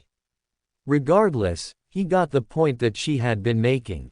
Clearly she had been observing the incident with Kasumi and had seen both his desire and his refusal to act on it, as well as knowing his reasons for refusing Kasumi's offer. She had rather brutally, in his opinion, shown him that she would only care if another woman took her place in his heart, but as long as that didn't happen, she didn't care how many women he slept with, wanted him to even. He wasn't quite sure why exactly she kept pushing him to sleep with other women, but he was guessing that he was supposed to learn something. It was hardly the first time that she had tried to teach him something in a roundabout manner. Everything about this encounter had been done with a purpose. From the dress, to the way that her hard nipples had poked into his back and the juices she had been leaking over his leg the entire time. She had used his lust for her and turned him into a drooling idiot, metaphorically speaking, all the while fully in control of her own desire, using it to drive him crazy, leaving him completely blind to the oddity of getting a lecture and a handjob at the same time. 2 days later, Team 7 was in front of the Hokage, waiting to receive a new mission. After the disappointment of having a mission to collect garbage yesterday, they weren't overly enthusiastic about missions anymore. The Sandaime Hokage himself, Sarutobi Hiruzen, looked over Team 7 and felt the old sadness when looking at the tallest of them, Uzumaki Naruto. The blonde had always been smarter than his age would make you think. When he had still been a child, the boy had sometimes asked him why the village hated him so much and Sarutobi had been unable to give a proper answer, but had urged him not to hate the villagers, as they were only acting out of ignorance. Naruto had gotten angry at him for making akuzas for the village, and as he grew older became ever more distant to the Hokage despite Sarutobi's attempts to befriend him. As Hokage, it was the old mon's job to protect the village and Naruto apparently understood that, but that also meant that he had to protect people who had abused him and the blonde instantly distrusted him because of that.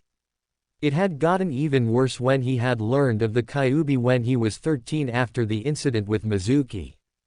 Sarutobi had tried to explain that the Yondaime had sacrificed himself to protect the village from the rampage of a terrible demon and that he had trusted that Naruto would be able to hold it back and keep the village safe. This had only further angered the blonde, demanding to know why they would hate him if he was protecting them, and Sarutobi had once again failed to provide an answer that would satisfy the blonde.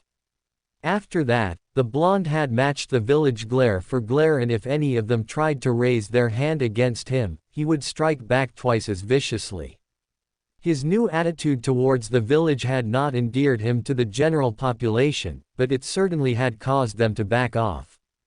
Sarutobi had only been told by Iruka of the tampering that the academy instructors had been doing with Naruto's grades, making him realize that this was yet another reason why Naruto didn't trust him, as the academy was under his direct control, but he had been too busy to take a thorough look at it, believing that Naruto was simply a poor student. Once he'd looked at the results himself, he could only conclude that Naruto should have been Rookie of the Year and graduated years ago. It was just a guess, as he didn't have the proper results for accuracy tests or taijutsu spars, but he was pretty sure that he was right. It was too late now to do anything about that. However, the damage was done and revealing the truth was only going to rock the boat, and from what Kakashi had reported, Team 7 was already rocky enough already. We have something special for Team 7 today. The Hokage began, looking at the mission scroll. How special? Sakura questioned curiously. It could hardly be any worse than collecting garbage. Your team was specifically requested for this mission. To be more precise, the clients requested the team, with Uzumaki Naruto on it. Sarutobi explained to the bafflement of everyone present, as nobody could think of any reason for Naruto to be requested. Who are the clients? Naruto asked, wanting to get to the bottom of this. 3 women who own a clothing store have requested the help of your team with sorting a new shipment of clothes that has arrived today. Their names are Kasumi, Tasuki and Aiko. Sarutobi revealed, making Naruto twitch imperceptibly at the reminder of his very bad case of blue balls 2 days ago. The others still looked confused. I take it, you know these women, Naruto? Kakashi asked, noticing that Naruto seemed to know something. You could say that. Apparently they heard that I made genin and wanted to have someone familiar doing the mission. Naruto was pretty sure that his EPLA nation was entirely wrong and that what he would be doing was going to be a great deal different from what the rest of his team would be doing. After the conversation with Anna, Naruto had spent a lot of time thinking over her words and understood that she was trying to help him on his self-imposed mission to become stronger. Her help was not a direct increase of power or a technique that could be used. No, it was more abstract than that. She was trying to teach him that he was limiting himself by suppressing his own nature. It was ingrained in humans to hide things that may be seen as shameful in the eyes of the community, out of fear of rejection. This fear prevented people from acting in certain ways even if they wanted to, even if it would benefit them and harm no one. Naruto had a leg up on other people in discarding this fear as the community had already rejected him and the ones who did accept him wouldn't be bothered by his behavior either, not too much anyway. Still, it wasn't as easy as simply deciding. A man had to actually act on it until it became natural to never allow himself to be restrained by shame. To be restrained only by his own honor, that was now his short-term goal aside from training to be stronger. And he would do this by sleeping with every willing woman that caught his eye. Gods, but he would sound like such a self-serving, lecherous bastard if he ever tried to explain it to anyone. Probably best not to bother then. Team 7 reporting for the mission. Kakashi said as an introduction once they entered the clothing store, his 3 genin right behind him. The young woman at the counter looked up and she smiled at seeing Naruto there. Oh good. I'm Kasumi and my colleagues Tasuki and Aiko should be here any second now. Just as she finished speaking, the 2 women in question came out of a back room that was used as a storage room by the looks of things. Hello, I'm Tasuki, and this is Aiko. The now named Tasuki introduced herself. Both Tasuki and Aiko were in their early to mid-20s, with Tasuki having long dark brown hair and light amber eyes and Aiko with short black hair that made her blue eyes stand out. All 3 women were very pretty and dressed in tight blouses and skirts.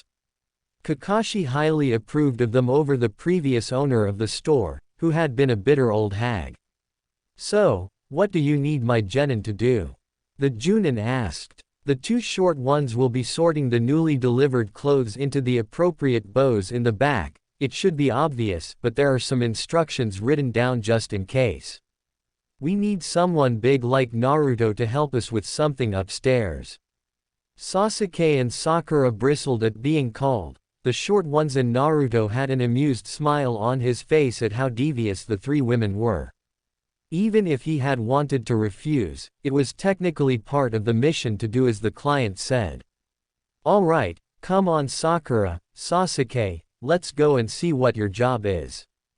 Kakashi said with an eye smile, amused that Naruto had gotten singled out, but he wasn't overly worried. He knew that the blonde wasn't well liked by the village, but he seemed to be on friendly terms with these women. Several minutes later, Sasuke and Sakura had gotten the hang of their job. Sasuke had a scowl on his face at having to do something as menial as sorting clothes. Sakura on the other hand was actually enjoying herself. Unlike the mission yesterday, where she had to clean up garbage, this was something that she could get into. She got to see all sorts of interesting clothes before they became available and she was already thinking of coming to buy a few of them. Kakashi was of course being entirely unhelpful as he read his porn. Suddenly they all heard a loud thump, as if something heavy had hit the floor. Great, that big oaf must have knocked something over. Sakura muttered just loud enough to be heard. After the way that Naruto had chewed her out, She hadn't been too fond of him, but she couldn't get his words out of her mind. She'd never before questioned whether Sasuke would come save her or not if she ever got into trouble, but after the way that Kakashi had so easily taken her as a hostage and then Naruto's words, she had to rethink that opinion. The problem was that she didn't want to quit being a kunoichi, but she also didn't like to exercise. The whole time during the academy she had done the absolute minimum of everything with the exception of reading.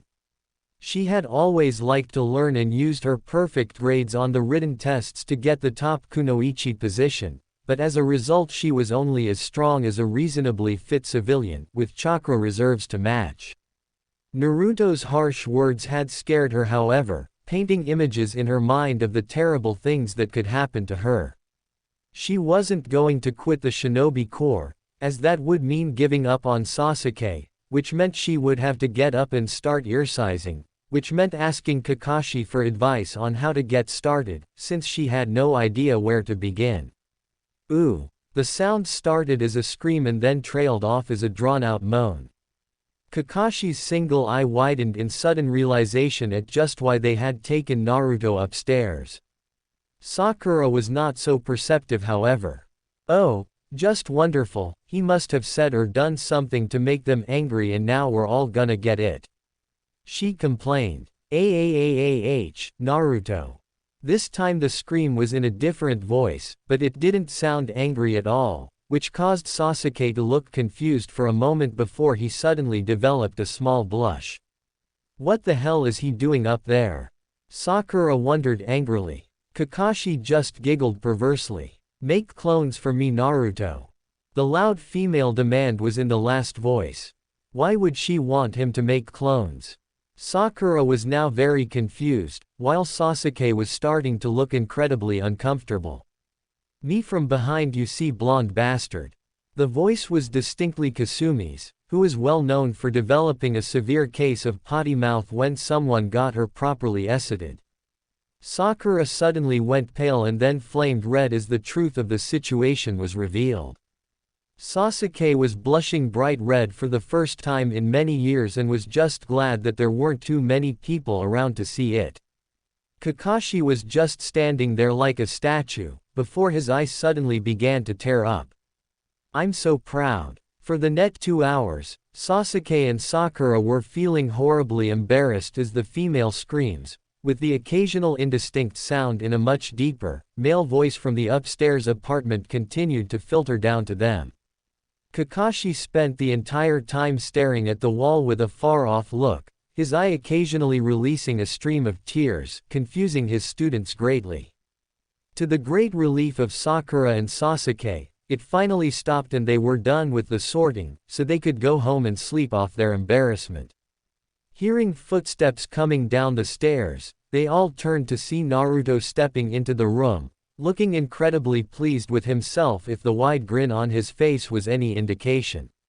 What the hell were you doing up there? Sakura shrieked, her face so red that it made her hair seem a pale blonde instead of pink. I slipped off the road of life and fell into paradise for a while there. Naruto deadpanned, still sporting a shit-eating grin, knowing that stealing Kakashi's bad akuzas would annoy her even more. Sakura spluttered incoherently for a while before simply turning around and staying quiet. Naruto. Kakashi began ominously, making everyone turn to look at him, Sasuke and Sakura expecting him to reprimand the blonde. You magnificent bastard. He said brightly with an eye smile, one hand in his pocket and the other extended in a thumbs up, making his other 2 students face fault. Naruto then caught sight of something on a rack behind Kakashi that interested him a great deal. It was a long black leather coat, with a pair of matching pants right below it and a pair of black combat boots on the floor. All 3 items looked quite offensive and more importantly badass. He wanted them instantly and made his way towards them, collecting all 3 items and ignoring the questioning looks from his team. Naruto made his way to the counter. More footsteps heralded the return of the store owners, now with their hair mussed and their clothes rumpled as if they'd been pulled on hastily. I'll be taking these 3 things, girls. Naruto grinned at them. Oh, sure, go ahead. Kasumi replied dazedly, looking only half awake. All right. Seeing that they apparently weren't going to ring up his purchases, he just took out his wallet and left a large amount of money on the counter, more than enough to cover the clothes along with all the things that had ended up broken and ruined upstairs. I'll see you girls some other day. The blonde said goodbye to them as a goodbye. Bye Naruto, don't be a stranger. All three girls said, having gotten their wits together a bit more. The next day, Team 7 was once more in front of the Hokage, ready to take a new mission. Before I give you today's mission, let me just say that whatever you did yesterday has made a great impression on the clients of Naruto. The Hokage spoke, making Sasuke and Sakura twitch, and Kakashi gave an eye smile. Though they commended all of you, they were especially impressed with Naruto, saying that he went above and beyond the call of duty, and that he performed to their utmost satisfaction. Kakashi couldn't help himself and let out a perverted giggle, while Sasuke and Sakura tried their best to keep their blushes unnoticed, and Naruto just grinned. Sarutobi looked at them suspiciously, but decided not to pry. As long as the missions got done and it didn't endanger Konoha, whatever happened during missions was none of his business. Did you pick up a new wardrobe during yesterday's mission, Naruto? Sarutobi asked, as he looked over the tall blonde. Naruto grinned wider as he remembered what happened when he walked to the bridge where they met before missions. Flashback. Sakura had once again failed to get Sasuke to accept her invitation for a date when she spotted their teammate approaching, only a few minutes less late than Kakashi. There was something different about him today, however. Instead of his usual outfit, today he was wearing the clothes that he'd picked up yesterday. The long black coat that hung down to his calves, the black leather pants with his forehead protector wrapped around his left thigh, and his feet covered in black combat boots. What the hell are you wearing? Sakura shrieked out. My new favorite clothes. Naruto replied calmly. I mean, why are you not wearing a shirt? Sakura elaborated. Indeed, Naruto had apparently decided that he wasn't going to be wearing a shirt under the coat, leaving his heavily muscled chest on full display to anyone who cared to look. I'm too see for my shirt, was the deadpan reply, which made Sakura splutter again at his logic.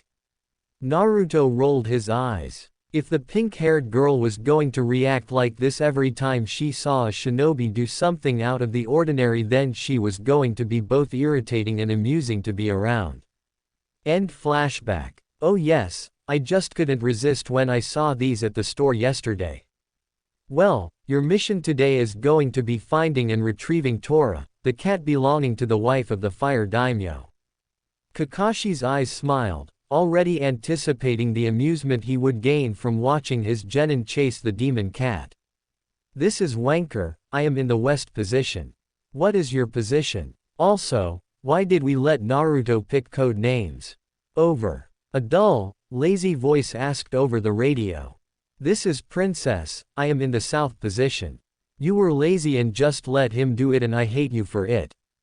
Over. An angry male voice replied. You could practically hear him scowling. This is cannon fodder. I am in the east position. I hate you too, Wanker. Over. A female voice answered with bitter resentment. This is Godly Blonde, I am in the north position. Take this as a valuable lesson about delegating responsibility, Wanker. Over. The final voice stated, clearly in a much better mood than the others.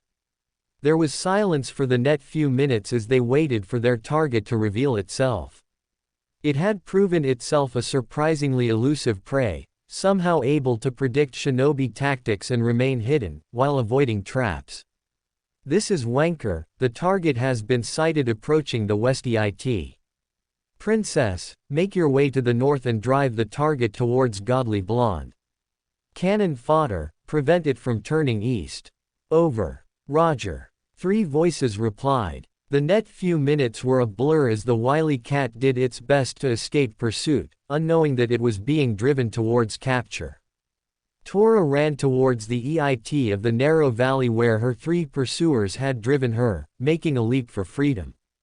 Only to smack directly into the grip of a large fist, connected to an even larger blonde. Tora clawed furiously at the hand holding her, but found herself ignored as the small cuts healed speedily. Target is captured. Over. Omake. Senju Tobarama, Nadaime Hokage was deep in thought. He had a new jutsu that he really wanted to try out. Unfortunately, the jutsu in question required a living sacrifice in exchange for pulling a soul from the afterlife, both of which were things that were frowned upon. He had nearly completed the technique, but he needed to use it before he could work out the final kinks, as he could only learn to dispel the technique once he had used it already. His Edo Tensei resurrection to the impure world was problematic like that. What he really needed was a sacrifice that nobody would miss, along with a resurrection target that wouldn't do any harm just in case he couldn't break the technique. His thoughts were broken when one of his subordinates began to urgently call for his attention. Hokage-sama. What is it? The genin team that you sent to catch the cat belonging to the fire daimyo's wife has accidentally killed the beast. Tobarama's eyes widened as he was suddenly presented with the perfect excuse to use his new technique. After all, if the fire daimyo got prissy over his wife's cat and started cutting funding to Konoha, there would be trouble. Besides, even if he couldn't cancel the technique, what was the worst that an undead cat could do? Turning to his subordinate, Tobarama's eyes began to burn with an unholy light. Find me a stray cat. Any cat will do as long as it is alive. So friends, this was episode 1 of this wholesome and emotional story. If you enjoyed it and want the next episode soon, make sure to like, share, and subscribe to the channel. Also comment down your thoughts. How different do you think Naruto's future would be if he befriended the Nine Tails at such a young age? I'll see you in the next episode.